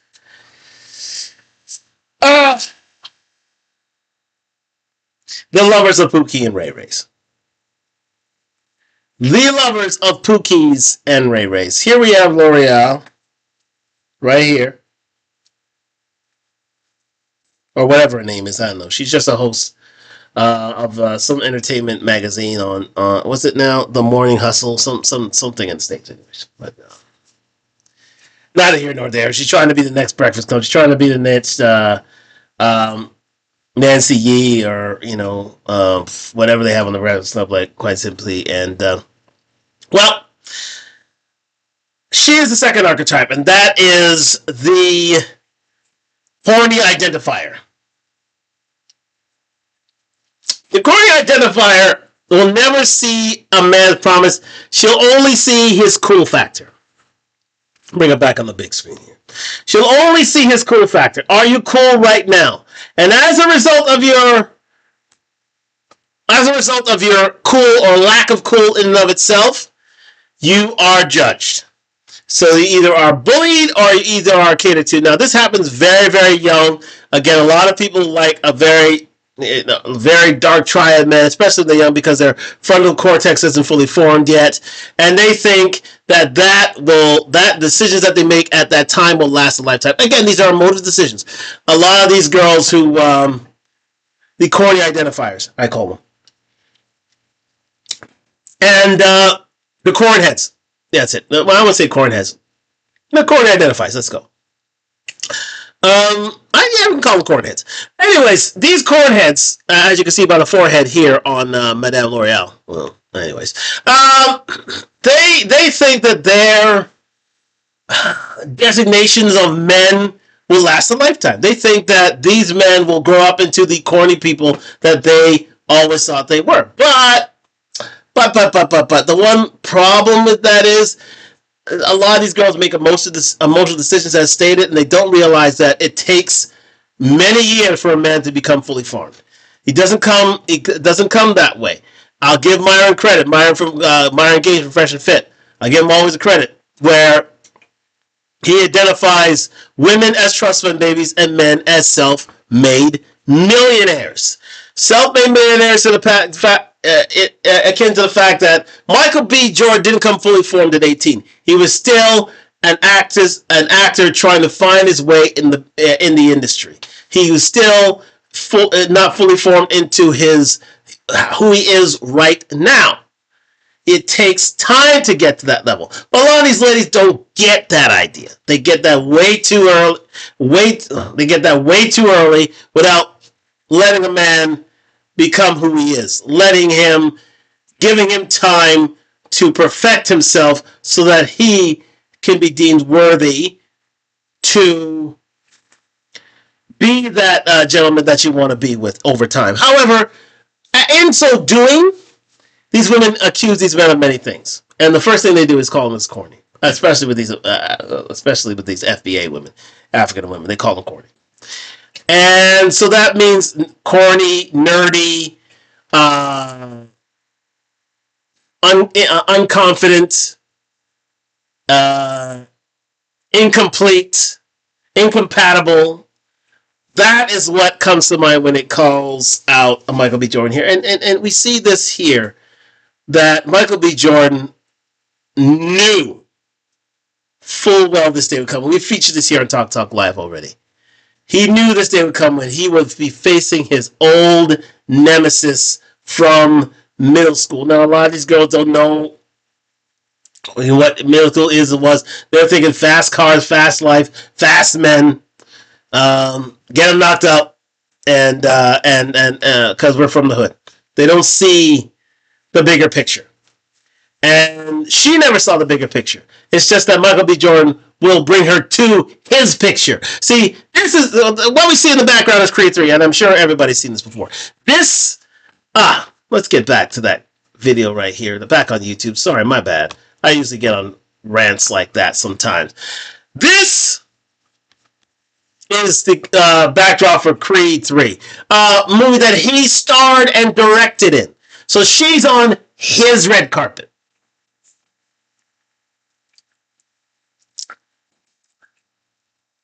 She can call it Corny Creed if she wants, or she can call it Corny 3.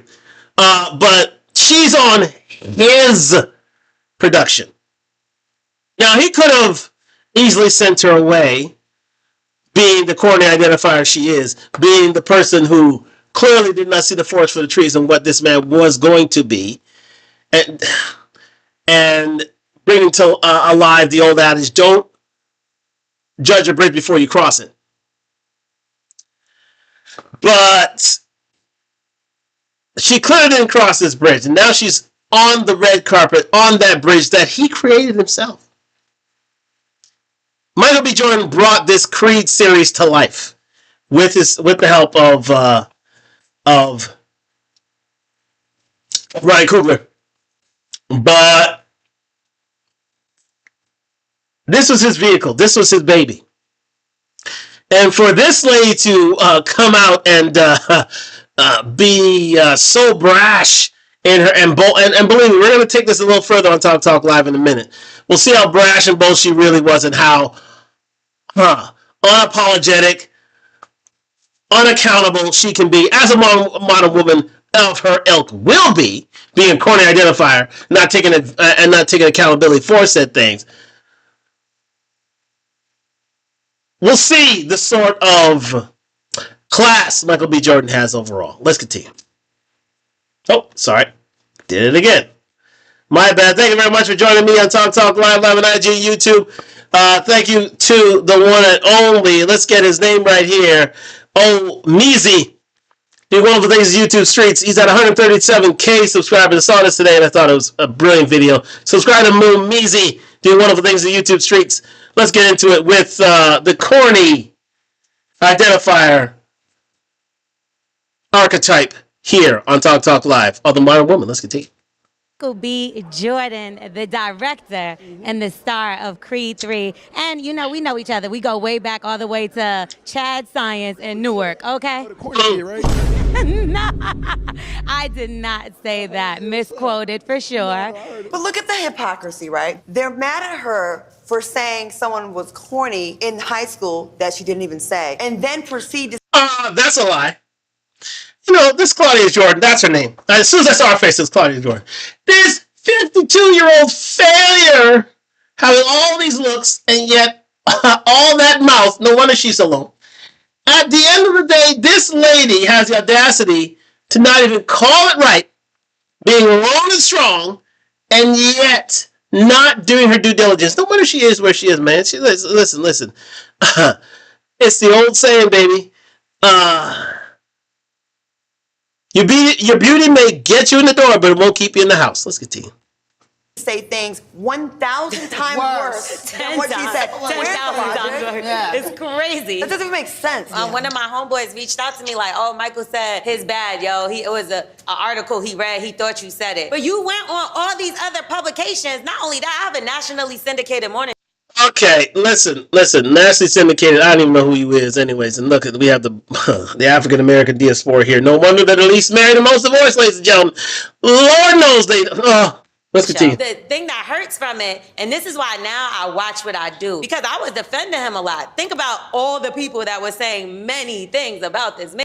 Remember what she has to say here, guys. Remember what she has to say. I want you to keep an eye on what she has to say here. Let's continue. And I would always be like, nah, da-da-da-da-da. Oh, I don't be defending people like that no more. Whoa, let me get this straight. Now you want Oscar-winning Best Actor Michael B. Jordan to come on your platform and apologize to you because you called him corny or you used to tease him. See, it's always somebody with some colored hair. A couple years.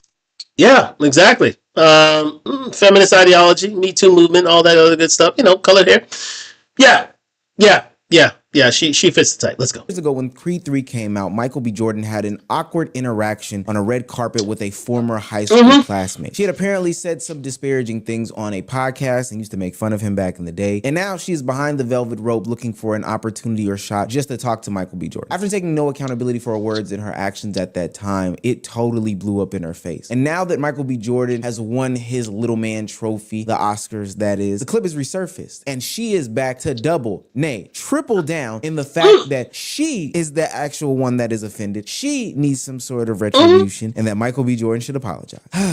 Sister, if you're new to this video, please make sure you hit that like and subscribe button. It goes a long way for the community. Every subscription that you give to me is like an Oscar award, and I need those for when the haters come and I gotta stiff arm Heisman them from getting some type of interview. Now, back into the video. The Oscar Awards just ended this past weekend, and Michael B. Jordan and the movie Sinners, directed by Ryan Coogler, featuring Delroy Lindo, and a cast of other people, had a record-breaking weekend. 60 nominations, 4 wins. I think it was the first woman to win Best Cinematography, only the 6th black male actor to win Best Actor in the Oscar category. It was just a phenomenal weekend. And most people celebrated these monumentous moments, but there was somebody out there who has just been throwing darts at a Michael B. Jordan poster for a long time that just could not let him live. His former high school classmate L'Oreal has a podcast, and on said podcast, her and her co-host were talking about Michael B. Jordan from the past and a little bit of how he sits in current day perspective to them. And we know how these podcasts goes. Shit, somebody was trying to get it off. That Michael B. Jordan is just like a nice, corny guy. And I don't mean that as a slight, right? I mean, we all know that the nice, corny guys treat you the best. To be honest with you, we teased him all the damn time because his name was Michael Jordan. All right, so she didn't tease him. She didn't tease him. You heard her say she didn't tease him for the first time. But in truth, she did. So the reaction was justified. Just to be clear, the action was indeed justified. She was scrambling.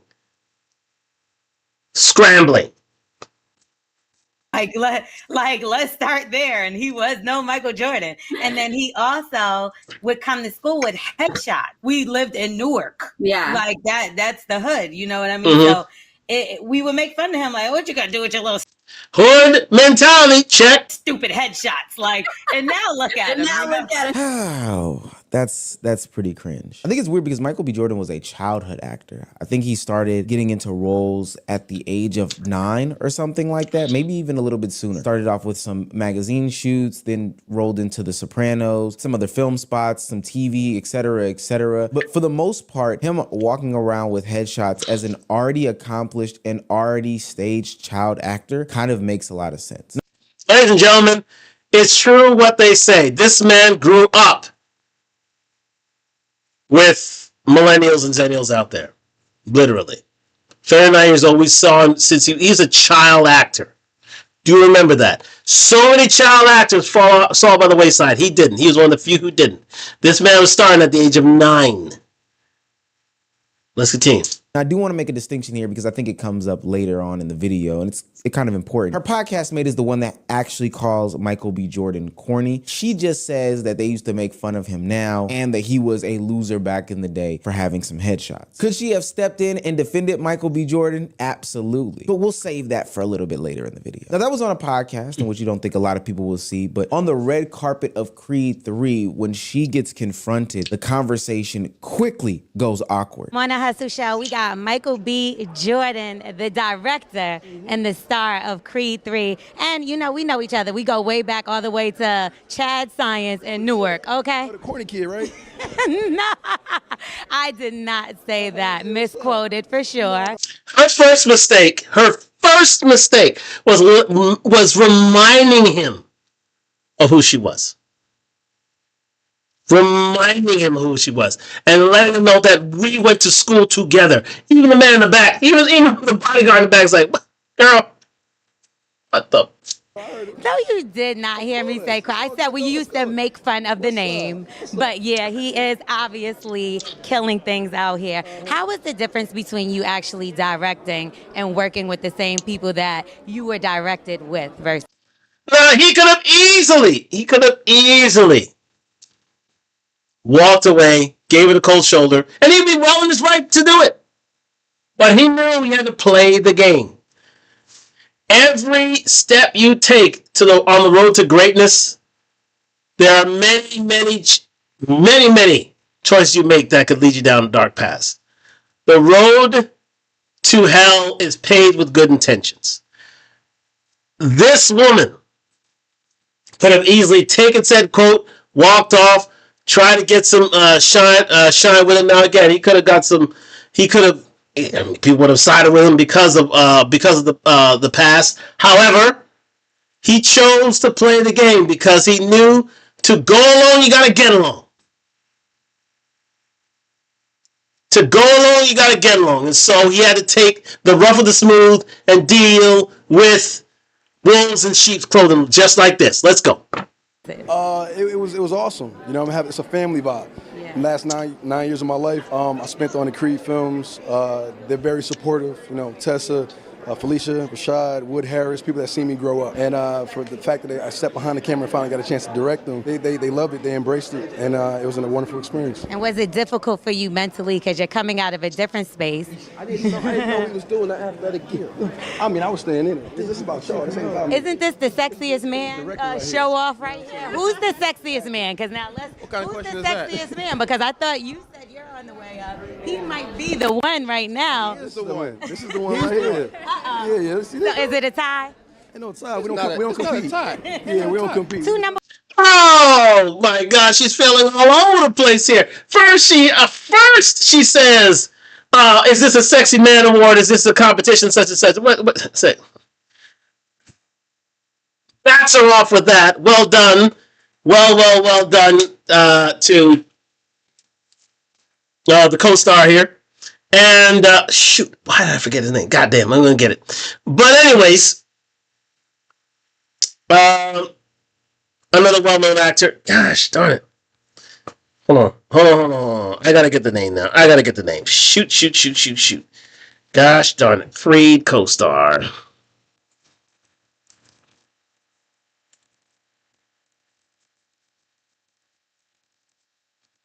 Gosh darn it.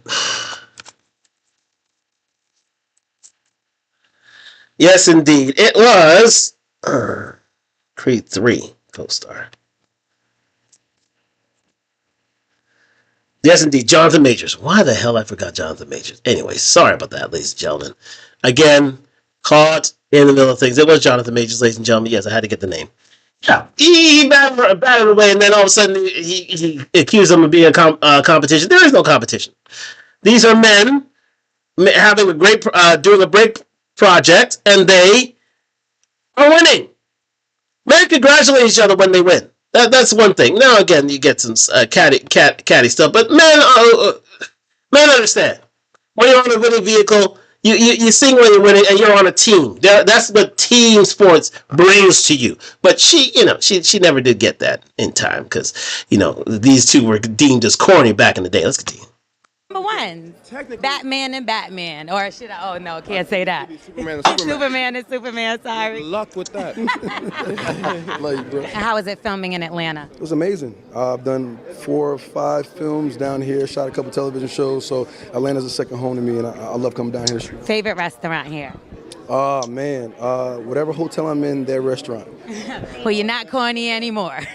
Well, you're not corny anymore. Yeah. Talk about cringe Olympics. You scaring the niggas away. Now, a lot of people felt differently in this interaction. Yes. Was Michael? I know. Thank you very much to Aaron Mikey. Yeah, there we go. Aaron Mikey 4090. Jonathan Majors. Yeah, I know. Yeah. I had a brain freeze there, Aaron Mikey. Thank you very much for letting me know about that. Let's continue. Michael B. Jordan wrong? Should he be harboring these feelings from high school? Was it also weird for her to do a double and triple down? And I'm no expert. That's why I've decided to tap into my panel of experts, my panelist, singular person of experts, and figure out what they had to say about it. Ladies and gentlemen, Danielle. Danielle, was she wrong for bringing that up on the red carpet? And was Michael B. Jordan wrong for his response? Well, okay, in her defense, she didn't bring up her bullying him on the red carpet. She was just like, oh, we went to school together. So let me say that. Now, was he wrong? Absolutely not. No, he's not wrong because she reminded him of the bullying. She was there. They went to high school together. As soon as he saw her, he said, I know her. But just to jog your memory that much more, let me remind you of who I am. If that's not the biggest Cardinals thing you could... Listen. Let's go. I'll let her cook. I stand with him. And I really hate to do that against a black woman, but he was in the right. And so all of my bullies in high school, I want you to know I remember it. And then when you come into my DMs years later with the hey boo, I remember you. So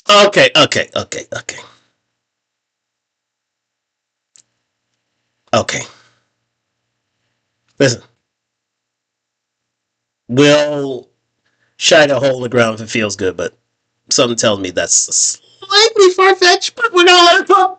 all of that to say, I stand with Michael B. Jordan. In this instance, he was right. So this picture is just amazing because imagine being a high school bully and bullying the corny guy only for him to become a superstar and you being the person to interview him at his red carpet event. All I have to say is show respect to the people around you because you never know where they're gonna go and who they may become. Apparently, Michael B. Jordan was the butt of the joke. And L'Oreal and Michael B. Jordan used to go to the same school in Newark. Imagine bullying Wallace on The Wire. Even worse, bullying the guy who played Killmonger. You know what sounds way worse? Bullying the sexiest man alive. Hey, Creed, in case you were confused, that corny ass shit you did is why niggas think you corny. In case you were off a little bit. As to why you niggas keep thinking that money hides corny. But you just said corny, not negative.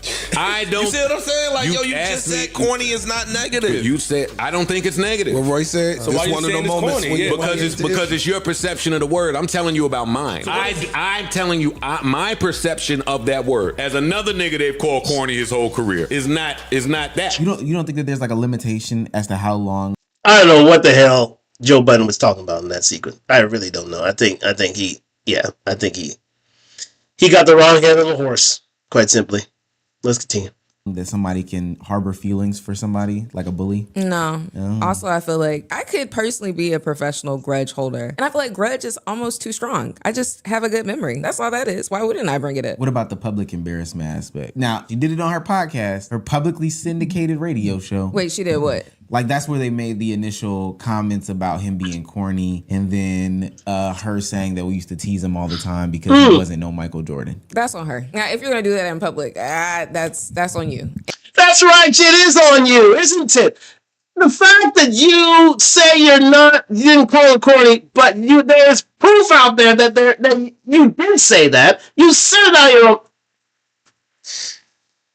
Stupid is what stupid does. Let's continue. And as someone who's in the public eye, you would think she would know that. If we're gonna say that in public, be ready for the public response. That's it. If it was me, I would have had one of my homegirls beat her up. That's just me. I would have had one of my homegirls. You're literally just chatting. I would have had one of my homegirls put the chest blow, arm pull, neck chop. You're 30. You're 30. I will say this, and you probably haven't ever seen this. She does go on TMZ and give a little bit more clarity and depth as to what really happened in the situation. Just the bully narrative is crazy. And the things that people are saying to me, like they hope I get and killed and popped in my head, so it's one last be in the world. Like, I just think like... Okay, I want you to wait for the victim narrative. Do let me know when you see the victim narrative. Let's go. If you were upset because you thought I called him corny and those are the things that you're rebuttaling with, it's like the crime and the punishment, that if that's what you thought I said, it doesn't even match up. Like, how is that okay? The narrative is definitely still pushed. I feel like I admitted exactly what I said. And then even those words got turned around. When I told the story, it was super lighthearted. It wasn't even in the sense of me breaking down the entire school experience. FYI, we went to school together for 1 year. So the narrative that I bullied him all throughout high school, this was 7th grade. We were like 12 years old and everybody made fun of each other. And then like, I would get joked on because of my complexion. And, I went to a predominantly black school. So it's like white girl, oh, your boy, now you're mocking me because of my voice. We made fun of each other. That was school, that was 1 year. Again, I've never bullied him. That just sounds so outrageous to me. Like me bullying Michael B. Jordan his whole life. Wouldn't we have heard about this before this? Yeah. She literally went on air and confessed this. But she went back on TMZ to say she didn't do it. Make that make sense. You can't make this shit up. R.I.P. Godfather. Can't. I do feel like he took everything out of it. It gave the Will Smith thing where it's like, he's heard numerous people probably call him this before because this is not something we haven't heard, right? I just never said it. I've defended him numerous times just because of the fact that I did have a rapport with him. And I never said we were best friends. I never said, we were cool. And that was just that. That was kind of crazy. It is kind of crazy. How the hell she turned... How is it that this woman created the rod for her own back is beyond me. It is crazy that she did that. Not only did she deny the fact that she ever did it, she said that she doubled down and said that she did do it. Then she said that it happened to everyone. And then she said, oh, they accused me of being a white girl in Newark. So I'm the victim now. You see, yeah, it's lack of accountability. It is the modern woman biggest archetype and trait. Let's continue. Yo, there was so much going on. But now, of course, you got to say, like, oh, of course, anybody saying that she deserves to DIE is crazy. Yeah. Of course, That that's is down. nice. Now, for what Yes. I will say, though, she's listening to internet, bots. Her trying to put her trauma in this situation about her being high yellow is insane. Same. We done with the light skin. Really. And I'm going to hold every collective light-skinned black person's hand as I say this. Let it go. Let it go. You're fine. We're fine. It's okay. You got bullied. Sure. Light-skin, racism, color. It doesn't exist. Did they ever call you white girl? But here's the thing, that she needed to be a victim of something. She had to be a victim of something. She could not be seen as a villain for everything. She could not take accountability for her actions. She had to be a victim. Because she was light-skinned, made her lash out of Michael B. That listen, don't put it past her. She'll say that. They did. They called me Oreo. Are you still holding on to that? If you see those bullies in the streets? A little bit. Oh my God. Oh, wow. Now, am I going to say something? No. Oh, okay. Would I just keep it pushing? Absolutely. Like, if you were on the street and you were asking me for $1, I would not give it to you. But would I say, oh my gosh, you were the bully and that's why you're on the street today? No, I'm not going to do that. I just know in my heart of hearts that you bullied me. I do think what's interesting, though, is that she claims that she defended Michael B. Jordan in the past and I can acknowledge she wasn't the one that said anything on that podcast specifically about him being corny. That was the podcast mate. But I think in that situation, if you don't believe these things and you've defended him before, that's the opportunity to defend him now. No? Because corniness is a little bit of an attack on his character. If we really want to... Is it really? Yeah. I mean, sometimes people are just corny, and that's okay. But we know that corny has like a negative connotation, and the way that people were using it was negatively. So them saying, or your podcast mate saying that he was corny, all it really took was I don't know about that now. If you didn't even want to get into it in depth. But she didn't even do that. She sat there and then doubled down on it. Yeah, he had them headshots. Now, in the video, though, that we just watched on TMZ, that was what made me laugh. Was when she was like, I mean, maybe he was triggered because I'm sure other people have said it and I've heard it because a lot of people think that. She's trying to get it off. Crazy style. Well, now just 3 years later, Michael B. Jordan has now reached another pinnacle of success. 6th black male actor to win Best Oscar. And she just can't let it go. She is taking it back to the timeline, L'Oreal, on another podcast. And I think that's actually the real problem. Everything else, it's not the colored hair, right? Not too much. It's not the colored hair. Her expressing herself. I swear to you, it's the podcast. It's the podcast and just having mics in front of her. But she said, It's funny, and it just caught the connection how this woman could be named after a makeup company when, in fact, what she's known for is making up shit. You didn't hear me. Her name is L'Oreal. L'Oreal's a makeup company. It's funny how she is named after a makeup company when her career is all about making up shit. Especially on the red carpet. Especially in front of Michael B. Jordan. Let's continue. I done another podcast, the Listen to Black Women podcast. And she talked about how Michael B. Jordan actually should have came on her show and got in front of the bullets that she was getting. But look at the hypocrisy, right? They're mad at her for saying someone was corny in high school that she didn't even say, and then proceed to say things 1,000 times worse than what she said. 10,000 times worse. Yeah. It's crazy. That doesn't even make sense. And you didn't even say it, and no one has ever said, hey, our bad, we went back and heard the audio. You didn't say it, it was in your friend. Oh no, people came up to me and was like, oh, you know, my fault. But the disrespect was way louder than the apology. I didn't even, one of my homeboys reached out to me like, oh, Michael said his bad, yo. It was an article he read, he thought you said it. But you went on all these other publications. Not only that, I have a nationally syndicated morning show. Yeah. Come have a seat and talk about it. You know, the thing that hurts... Yeah, come to have a seat and talk about it. Why? Because she needs the ratings. That's why. But Michael B. Jordan will never give you the satisfaction. You literally said on the red carpet you're not corny anymore. Yet she still sees herself as a victim. And Claudia Jordan is only too graceful but to back her play, because you got to believe all women people. It's the Me Too generation, post Me Too. It's the feminist diaspora, and it's the sisterhood. You cannot hold women to account at any cost, especially if you're a sister yourself. Let's continue. From it, and this is why now I watch what I do, because I was defending him a lot. Think about all the people that were saying, no, you watch what you do simply because you don't know when it's going to come back and bite you in the ass, and it did. So now you got to watch what you do. Not because we're defending anyone, but because karma's a bitch. Many things about this man. And I would always be like, nah, da da da da da. Oh, I don't be defending people like that no more. Who are these people? You know you can get mics from Best Buy.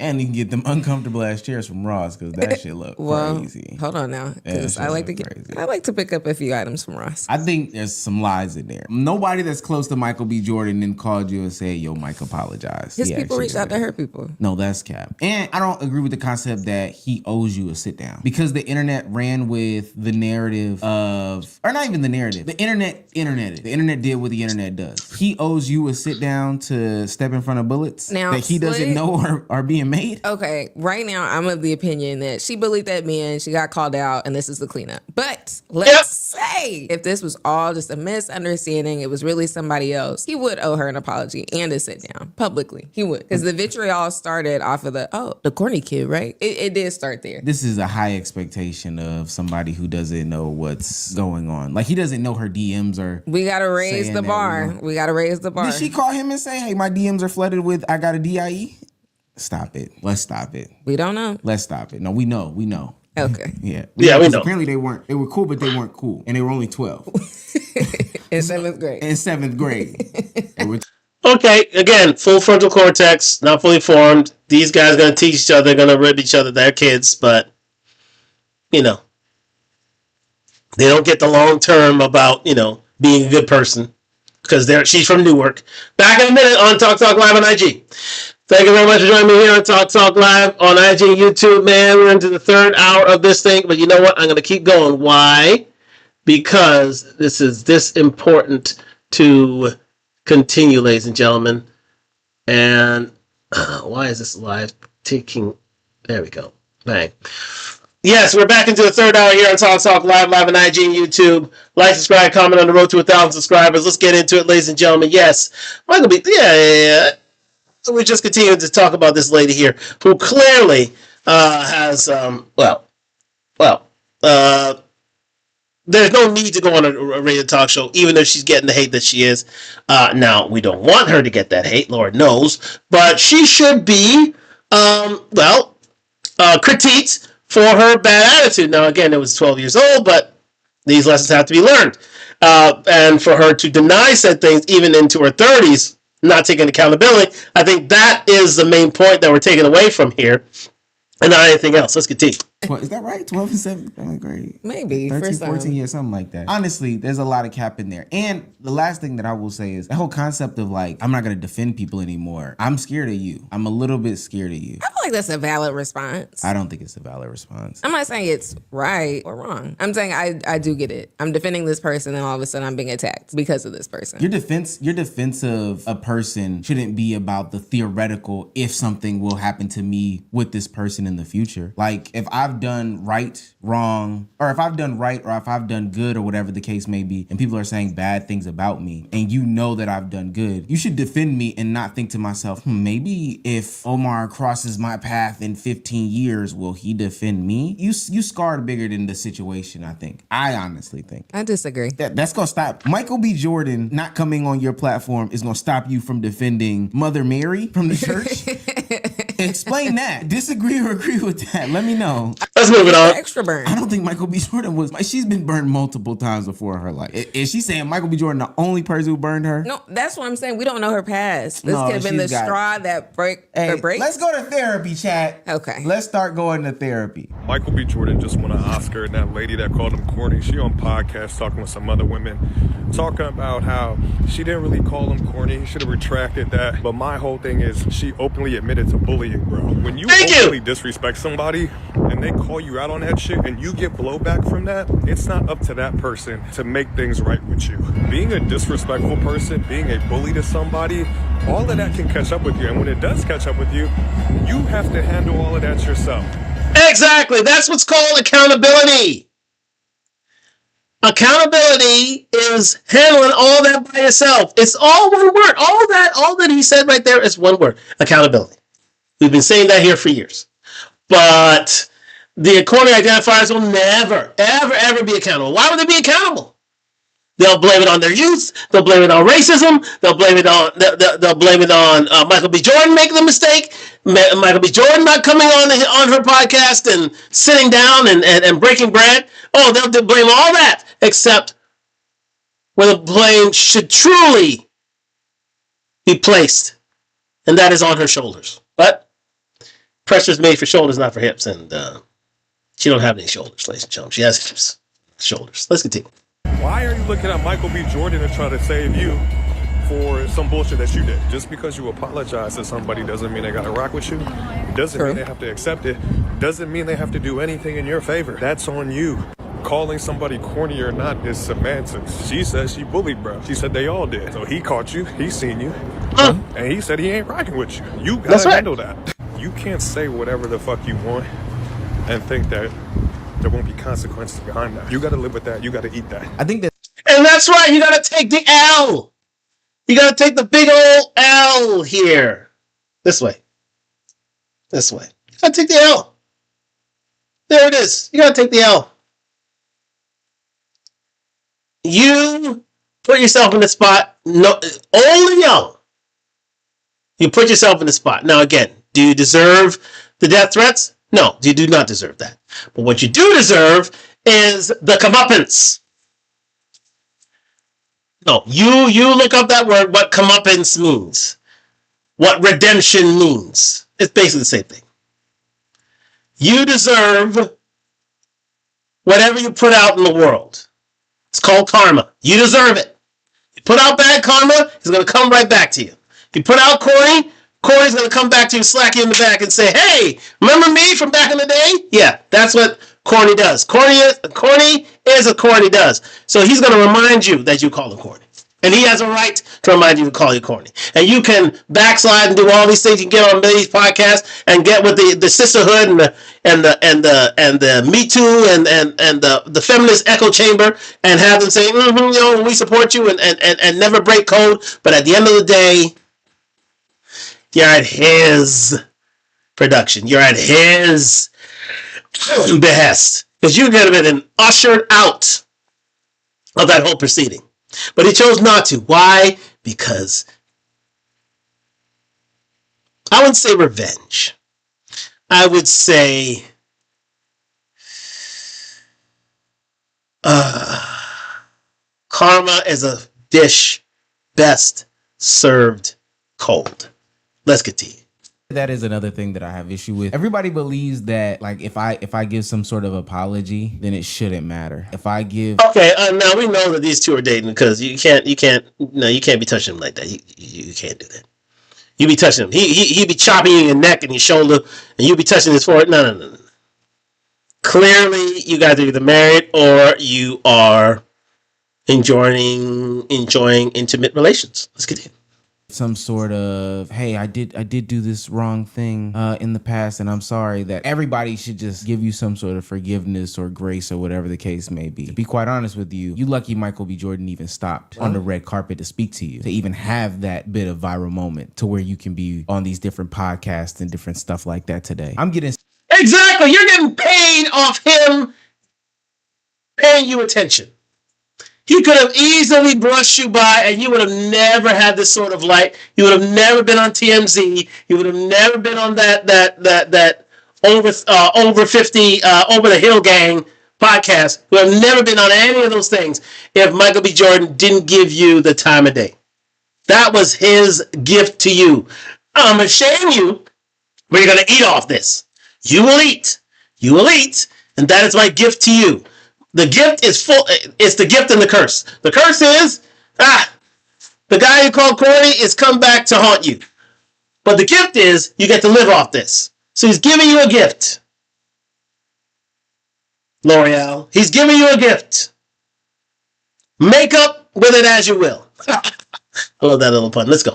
Sick of the internet and the whole, like, I apologize, therefore I should be forgiven game, especially with no work behind it. You're not wrong. But I also feel like that is, I don't know, like the story folks are shown time and time again in books, in movies, in social media. I'm sorry. And then everything is great. It's not real life. You can say I'm sorry. You can do all the things. And yet, at the end of the day, you still harm somebody. That also happened on a different podcast earlier this week. Oh, actually, it happened on Gil's podcast. Oh, is he okay? No, he's fine. But one of the producers made a video mimicking one of the co-hosts for having a speech impediment, a stuttering problem. Oh. And this was before he was on the show. And so he had never seen said clip, never seen anything like that until maybe a couple days ago. And then he confronted the dude live on the podcast. Something recently was brought to my attention that one of the people that works here that we see daily, and I brought this person into my home. Had this person around my wife, my kids, right? Treat them nothing but respect. This is a loyalty situation I want people to, with their kids, right? Teaching situation. When people tell you be careful who you bring into your inner circle. Yeah, motherfucker. Be careful who you bring into your home. This is this situation that I'm speaking of right now. Hey, Suge, come here. Can you explain this video to me? Yeah, that's the video we talked about. No, we didn't talk about shit. Yeah, we did speak about it. No, you tried to apologize. So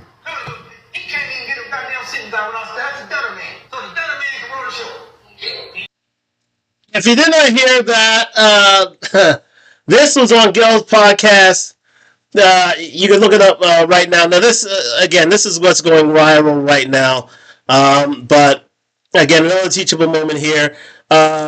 Who we have on the seat here is a former NBA player, Kenyon Martin, and that's the producer of the show on Gil's Arena in the background. He called out, and quite simply, he thought that he could not carry this podcast in Gil's absence. So therefore, he made fun of his stuttering. Now, Kenyon Martin has been known to stutter pretty much all his life. He has a stuttering issue, and he's very, very conscious of that, very, very concerned about it. And he let everybody know that, listen, he has a stutter, and, you know, he asked people to go easy on him before he gets violent, quite simply, because Kenyon, he doesn't just take it in stride. He can back it up. And this was one of the roughest players in the NBA back in the day, in the early to mid noughties, simply because he didn't take no mess. He did not take mess. This is one of the bullies of the NBA, and my guy decided to started to accuse him of being a stutterer, and make fun of his stuttering impediment, and that, you know, for a man that you bring to his home, introduce to your family, is disloyal in the highest regard. And quite simply, he deserved this sort of karma here. This comeuppance right here. Let's continue. So when I brought you into my home, this is how you felt? No, I apologize. Huh? No, but so this is how you felt when I brought you into my home and I had you around my wife and kids? No, that's not how I felt. So what did you go out your way when someone is showing me love in the moment? You go out your way to disrespect me. I don't think I was being disrespectful. Disrespectful? When that's something that I've stated time and time again on this couch. Sensitive subject, Sensitive subject for me.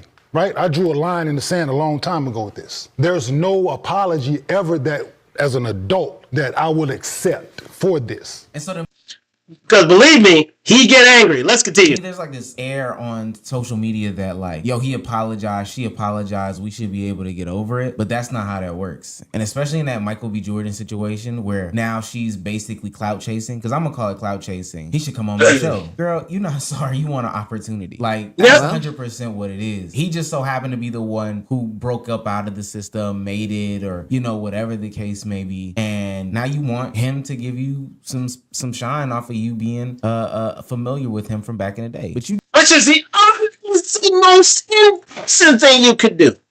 But women get away with this all the time. You were nasty to him back in the day, and now you want, because you think that you were aggrieved by him calling you out, you want him to come on your show and apologize to you. It is the ultimate in unaccountability. The ultimate. These corny identifiers are the ultimate, because when they get called out and the world's against them, and there are certain grievances against them and the negativities against them, no. He said, no, for all this negativity that I started, no, that he called out, you want him to come on your show to apologize to you and to give you a full interview. Because you see an opportunity. Because you see yourself as the main character. Because you do not and are not accountable. You did not do the right thing, and you're unaccountable for it. Stunning, stunning stuff. But such is the Me Too movement, such as the feminist diaspora. Unaccountability is part of the DNA. Let's continue. Did what you did. You said what you said. And That's you gotta true. face what you gotta face. And I think it's really eating her up because he's not really acknowledging it either. And that's really the rub. Yeah. So I don't know, man. Y'all bullies. I done forgave a couple of y'all. Were you bullied? Be honest. Bullied?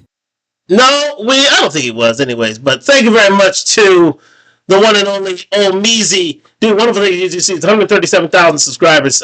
Yeah, he did a fantastic video here about the audacity of Nope, the audacity of unaccountability that L'Oreal truly displayed. And yeah, great job, Meezy. Wonderful things in YouTube streets. And do like, subscribe, and follow the one and only Meezy, ladies and gentlemen. But here's the deal, though. We have the two archetypes. We have the corny identifiers, and we have the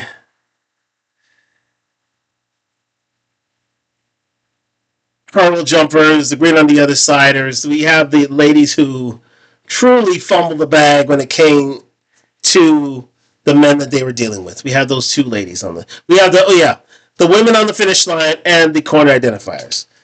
You have those two groups of individuals, and yet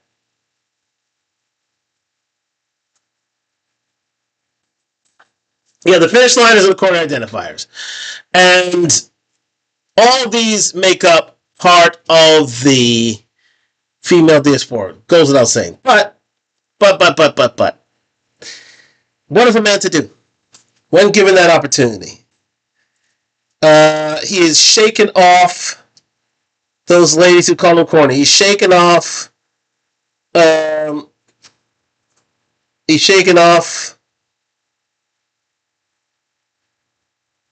Those ladies who cannot seem to, cannot seem to do right. Cannot seem to see the forest for the trees. Cannot seem to be accountable for their actions. Cannot see the big picture. What is a man to do? Well, Michael B. did this. We go into the video from O'Shea Duke Jackson. Michael B. Jordan's new Asian girlfriend is causing this problem. Yes, ladies and gentlemen. Now, this is yet to be confirmed, of course, but it seems that Michael B. Jordan has moved on.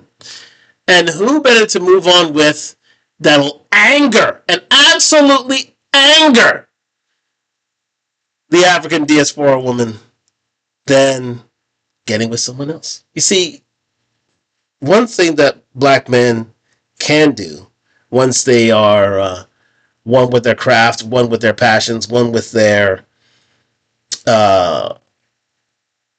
focus and their truth and careers, they get not only identifiers within their own race, they get identifiers from outside of their race, more so now than ever. Especially when you've made a success of yourself. You become, worldwide. A world boss, as the one and only Vibes Cartel would say. And that's exactly what's happened to Michael B. Jordan here. He seems that he's moved on in a totally different direction that nobody saw coming. Let's continue. Star of Creed 3. And, we know each other. We go way back all the way to Chad Science in Newark, okay? The corny kid, right? Woo! That's right. They would call him corny. Michael B. Jordan would lean into the narrative as a young adult, and he would show that hard work pays off. I mean, just look at his success. But he isn't the only young man that is faced with this dilemma. When I was a young man coming up in Black America, it was the same. People would literally make fun of you for being hardworking as a student, polite, caring. In other words, these characteristics made a man look almost effeminate. And you know what that means? Most guys would have problems dating black women. You're right, If you didn't fit in with a dialect in the black community, it was hard to get around. And this is the case for many men. And for men like Michael B. Jordan, they start to have other opportunities that are outside of the confines of Black America. Now, some of you brothers went to PWIs, predominantly white universities, where you moved to different cities. Some people moved out of the country, like I did. I lived in Europe for almost 7 years. And so you start. As did I. To get different experiences, especially if you start to date different women. And that is exactly what Michael B. Jordan did. He dated women of other races all the time. In fact, it seemed that this was his preference, alongside Jonathan Majors. Then we started to see that indeed he did love Black women, at least Lori Harvey. But as soon as she came, she went. Michael B. Jordan was single, back on the market, and back to work, as he's always done. But now there's a new rumor in town. And the new rumor is Michael B. Jordan is back on the romantic scene. And this time, it's with somebody that's non-Black. He's dating Asian actress Yeren Hall. As soon as he won the Oscar on March 15th, shortly thereafter, he was spotted in Malibu at this particular restaurant called Jeffrey's. Now, for those people who don't know, Jeffrey's is a low-key spot where A-list actors take people to kind of avoid the paparazzi. And this is where Michael B. Jordan ended up with this lovely lady for some dinner and for some drinks. People who saw them together said they definitely look like more than friends. Michael was all smiles and Yeren looked absolutely stunning. The chemistry was palpable. Damn. Ladies and gentlemen, I told you, and I'm going to reveal to you on Talk Live, Black men are indeed taking over, especially in the dating space, ladies and gentlemen. Number 2 subscribed men in the world, quite simply, and we're going global. Why do you think Passport Bros is a thing? Because them Black men from the developed world can take their show on the road and do rather well, especially now in Asia, in places such as Thailand, Philippines, Japan, into Korea. Black men are well subscribed and well sought after nowadays, ladies and gentlemen. Don't take it from me. We're gonna get into that on Talk Live in a bit. But this is indeed the new trend, and it is not going anywhere anytime soon. Shout out to Zoom to Thailand. Do look out for that. He could tell you that himself. With I think it's Tracy Mack. Or Mr. Mac, as they say. I have to get the first name, but again, he outlines the fact that Black men are well subscribed in the Asian community, especially in Asian. Man, I got a video for you. It's coming up very, very soon on Talk Live. We're going to do it in a minute, but let's get into this. This brings me back to the conversation of so many intelligent and available Black men out there in Black America. Why are these successful Black men, who indeed are attracted to Black women, dealing with these other women who are not Black? And, well, they walk with their heads down. They got this demeanor on their look like, when I'm going to get these bills paid, or when I'm going to get this college student debt loan paid off. Just a lot of things, they're just not approachable. Shout out to brother Mark Cruz. He says that a lot of Black women are just not approachable as they should be. But then, versus a non-Black woman, especially at the gym, they'll smile at you, say hello to you, how you doing, how's it going? A Black woman, she ain't saying shit. Ladies and gentlemen, I can attest to this. I am an avid gym goer, and in certain spaces where there are not many Black people there. I've been to these spaces. And let me say this. When a Black man appears in some of those gyms, believe me, you are the star. You are the center of attention. It goes without saying.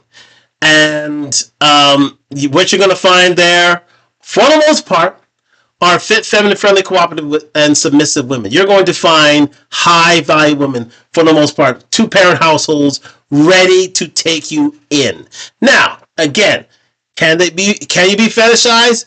Potentially, yes. But do men care? No, we don't, because women get what they want, and men are getting what we want as well. So, I can understand why Michael B. Jordan went after this new Asian amour, this new Asian interlude. If you do say, I don't think it may be an illusion, maybe last long term, because again, she is fit, she is feminine, she is friendly, she is cooperative, she is submissive. She's coming from a very, very, very two-parent and traditional womanly background. And being on the arm of Michael B. Jordan, believe me, these Asian ladies are gunning for him, just like any other woman would. He is now open to all comers. You black women, drop the bag on this one, especially you, Lori Harvey, to a point where now he can move on to do whatever he wants to do. And he knows it's going to be accepted. He's internationally known and locally accepted, so he can do what he wants. So shout out to Michael B. Jordan for choosing himself and one who chooses him over a woman who chooses herself, who clearly doesn't have any idea of what talent really looks like. Let's continue. She walk around with the look like she lost her EBT card. But the Asian women, they're out there, they're available, they're willing to speak to you. And these are some of the things that black men complain about. But here is something that I never really thought about. But I understand. I mean, I was never one of those people who was like, man, black girls just don't like me. Like, I knew that there were black women that like me, but my thought process was like, black women don't like me the way that I like them. You know what I mean? Like, they kind of like me. They don't like me the way that I like them. Because they saw you as corny, remember? It's a corny identifier. That's what black girls, if they don't like you, they consider you corny. And, you know, because you're not Pookie and Ray Ray. Because you speak in proper English. Because you get good grades. Because you stay out of trouble. All these things that a certain type of black woman don't like. And for that, black man can, well, as he soon realizes, can take a show on the road. And once he does, he realizes that he finds women who will treat him better, who find women who will be feminine, friendly, cooperative, submissive, and he'll find women who will want to bear his children and have his families. It goes without saying. So, and this is for a lot of women, for Latina women, for Asian women, for Middle Eastern women, for white women. It goes without saying that we are well sought after. And I'll show you a video on Talk Live in a minute. But I am not surprised that he's gone after this Asian actress. Absolutely not. Because he can. He simply can. And a black woman's loss of a corny man is an Asian woman's gain. She's only looking forward to see a man like him. Let's continue. No. That might be true.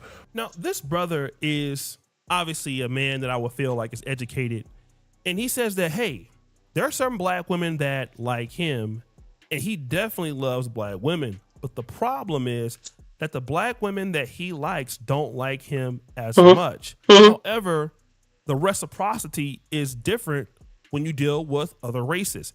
Now, let's tie this back down to Michael B. Jordan. Michael B. Jordan was in a relationship with Lori Harvey. For whatever reason, that relationship ended. And of course, there were rumors that Michael B. Jordan wanted something more. He wanted marriage. But Lori Harvey did not want that. And so she ended the relationship. And this would indicate that, yes, Lori Harvey liked Michael B. Jordan at least a little bit, but not as much as he liked her. And if you're a successful black man and you want to be with the black woman of your choice and she doesn't like you, well, see, here is the issue. As a successful black guy, a high-earning black guy, and I know other high-earning black men, there's no incentive for us men to deal with women just because we look like them that are not bringing us peace. You see, I agree with... There it is. There it is, ladies and gentlemen. If a woman's not going to bring you peace, it's only going to bring you a headache, don't deal with them. Don't deal. Don't deal. Don't deal. Don't deal. Don't deal. Been there, done that, got the t-shirt. If a woman's and you're supposed to be taming them and all that other stuff. That is absolute crap.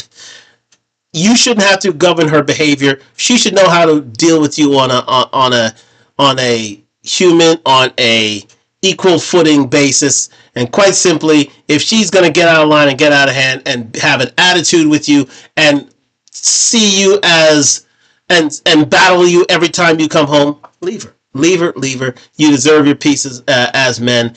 And Michael B. Jordan deserves his piece. He's worked hard enough, and he deserves his flowers wherever he can find them. Let's continue.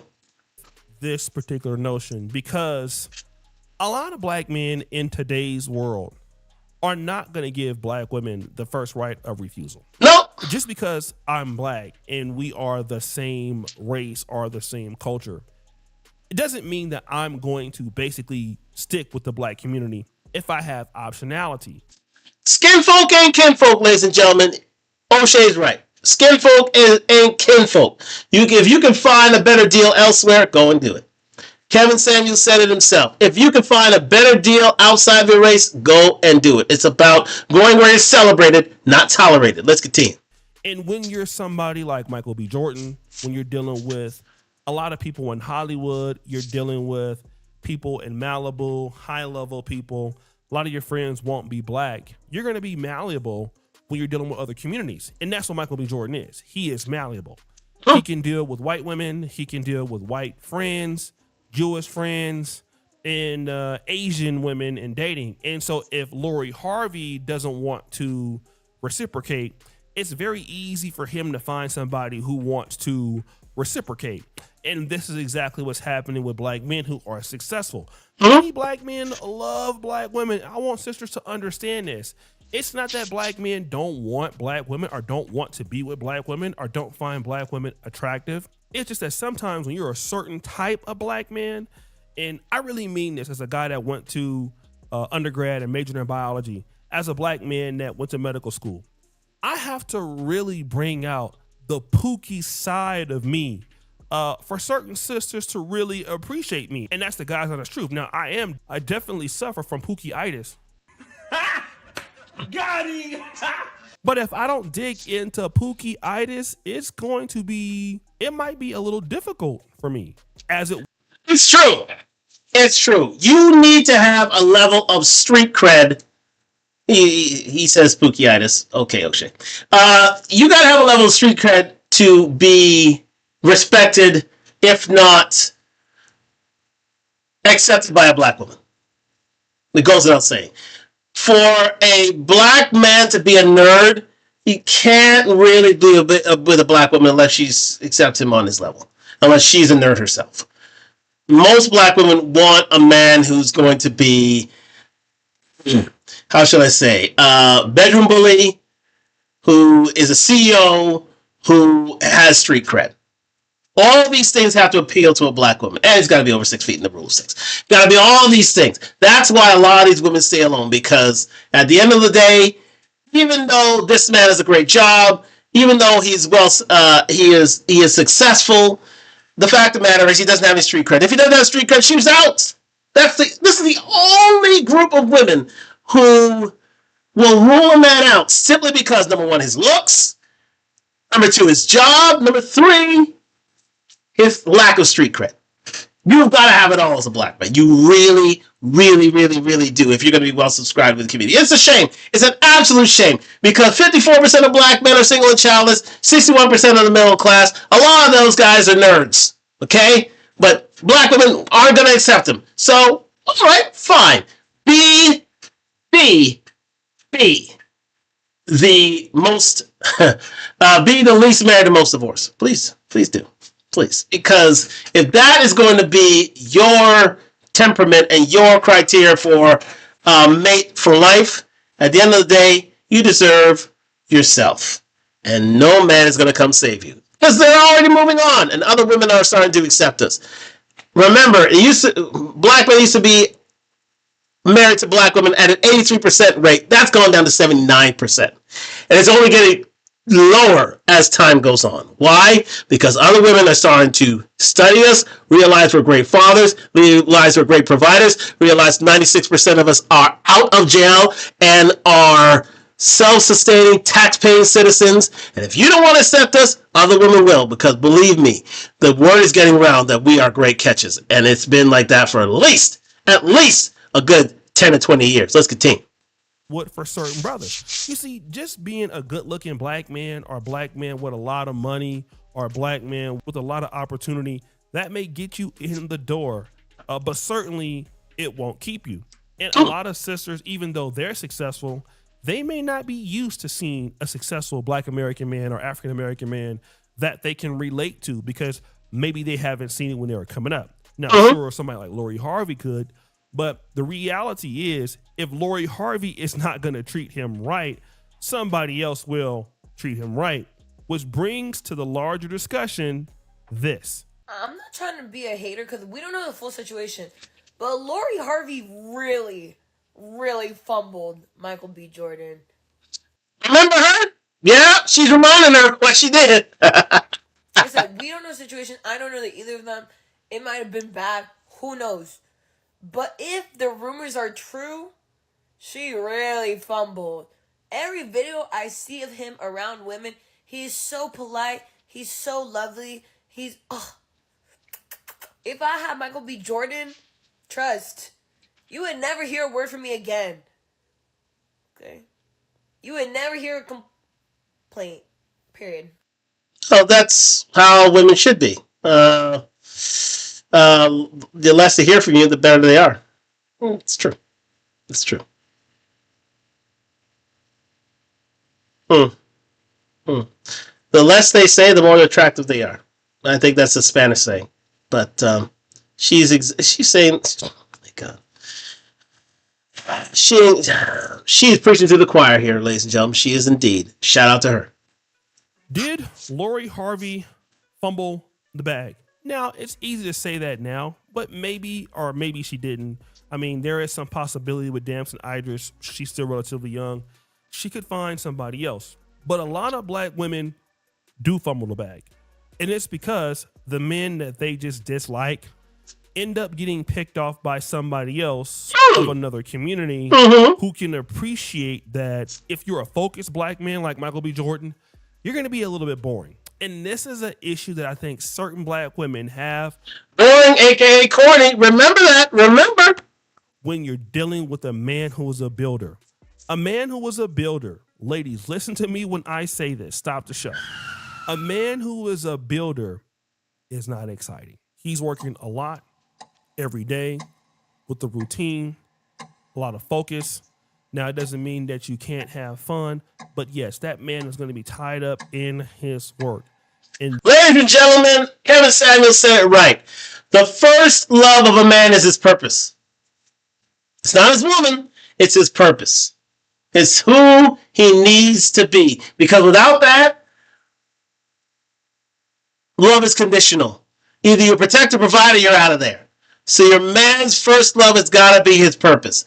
Got to be his grind. Got to be his career. That's got to be his first love. Second love can be, the emotional love that we all know and love. Either love of mother or love of woman. But that is always second compared to his purpose. Because he goes nowhere without it. He does. And Michael B. Jordan knows that all too well. All too well. And if a woman is not going to get in his program and be a part of his purpose, get her out of there. Lori Harvey did him a favor by leaving. L'Oreal did him a favor by insulting him because it let him stay on his purpose. You see how I'm tying these things together here, guys? The corny identifiers, the finish liners, they all help black men and men around the world, period, mold themselves into the person they become. And it is up to a woman to stay on code with that man. If not, leave. No worries. You only help us focus more. And Michael B. Jordan now realizes that in taking off and moving to pastures new, in places new, with races new, guess what? He's winning. They may call him corny. They may call him a sellout. They may call him all these different things. But you know what he is doing? He's winning. He is A-list of A-list now.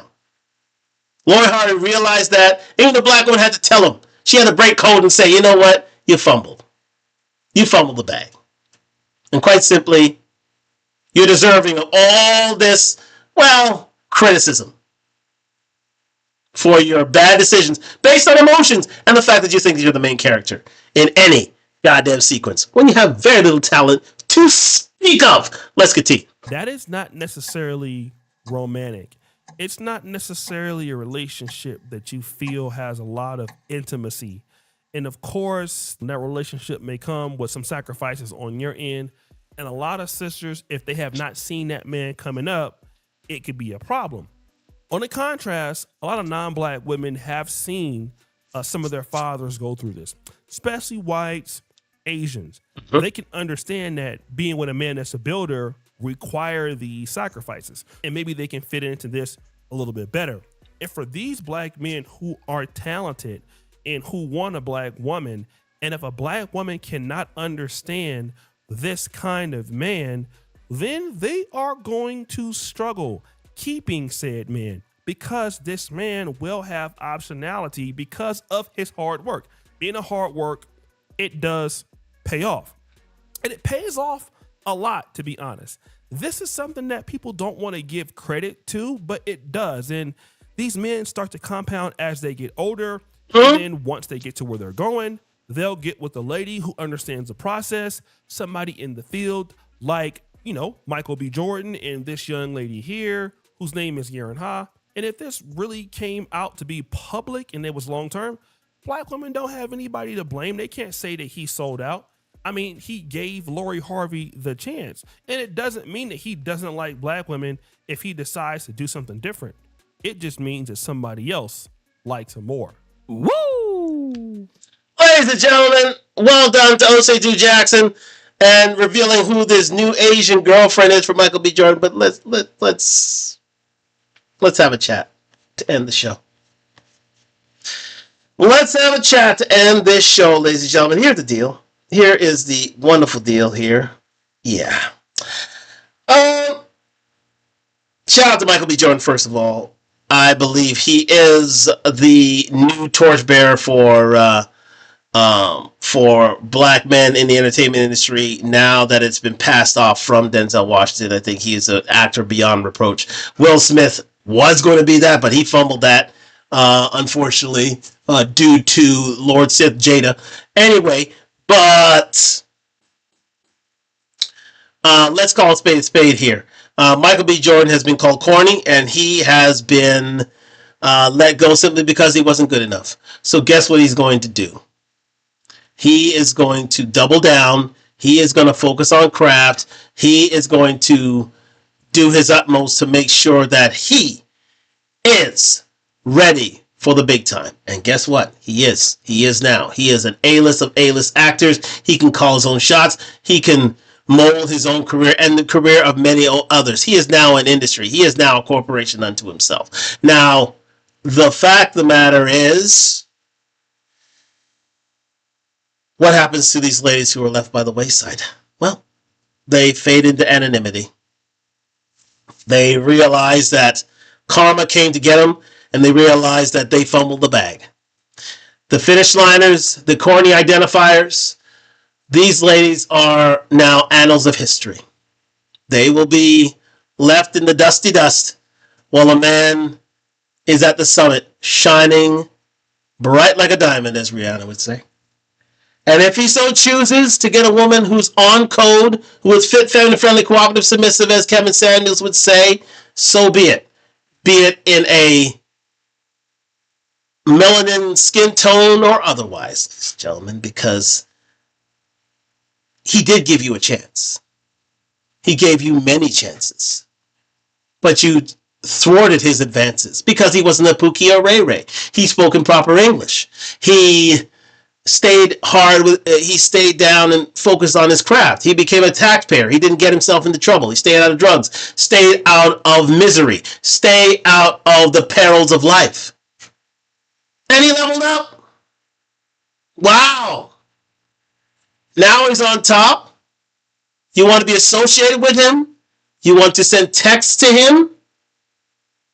Knowing full well that you fumble the bag. It's happened time in and time out. And unfortunately, black ladies, this is the reason why you're least married and most divorced, because instead of being at the end of the race, you rather boo him on that race or not run the race with him. Did you get that? You rather boo him on his journey, call him corny, or not run the race with him and wait till the finish line and expect to be chosen then. My dear, the world has changed. Michael B. Jordan has changed. Let me get them back on here. This guy has changed the world in more ways than one. This guy. The sexiest man alive, the Oscar winner, this guy right here. He's changed the world. And he's let black women know, put him on notice. The black men ain't taking that shit no more. We're not asking you to behave. We're not dealing with your nonsense. Even though we love you, we will leave you. We will leave you in a heartbeat. If you are seen to be against karma, or if you're seen to try to be better than said individual. Those days and times are over. The days of tolerance are over. They're moving on to pastures new because they are accepted in many different spaces, many different places. Internationally known, locally accepted. That's what Michael B. Jordan is now. This guy, right here. That guy, right here. He is A-list of A-list. And the sooner you start running the race with said man than trying to boo him and trying to wait to the finish line to get him, the sooner you'll realize that anything to the contrary will not be tolerated. Not be tolerated. Thank you very much for joining me here on Talk Live. We're going to leave it right there, ladies and gentlemen, on this near 3-hour show. Probably one of the longest shows I've ever done, but it had to be studied in depth because these archetypical women had to be identified for what they are. And black men are starting to realize that. And they're not tolerating the bullshit anymore. They have been vilified. They've been cast out. They've been chastised. And they've been waited on. Through years of trauma, years of generational trauma. Believe me, Lori Harvey did not learn that on her own. Her mother taught her well. It just so happens her mother was a side chick to Steve Harvey, and now she's the main chick. Because she would never dealt with Steve unless he became a success. Like mother, like daughter. You can't make this shit up. Thank you very much for joining me here on Talk Live. We'll be back again for another show tomorrow night. It's going to be Saturday Night Corey Fights, ladies and gentlemen. It seems Corey has gone off the deep end once more. And we're going to be highlighting that tomorrow night on Talk Live. But more shows to come. We'll be back on Thursdays. Back on our Thursday grind, Thursdays and Fridays. So look forward to that, ladies and gentlemen. Looking forward to that. And thank you very much for joining me here on Talk Live. We'll even have our weekend shows as well. So looking forward to that, ladies and gentlemen. But thank you very much for joining me here on Talk Live. And congratulations to this man, Michael B. Jordan. That guy. Winning the Oscar for Best Actor. Taking the torch from Denzel and running with it. And, being the best of black diaspora, of black America that he can be. Thank you very much, and we'll be back tomorrow night. And good night from Toronto on IG. And good night from Toronto on UBS2.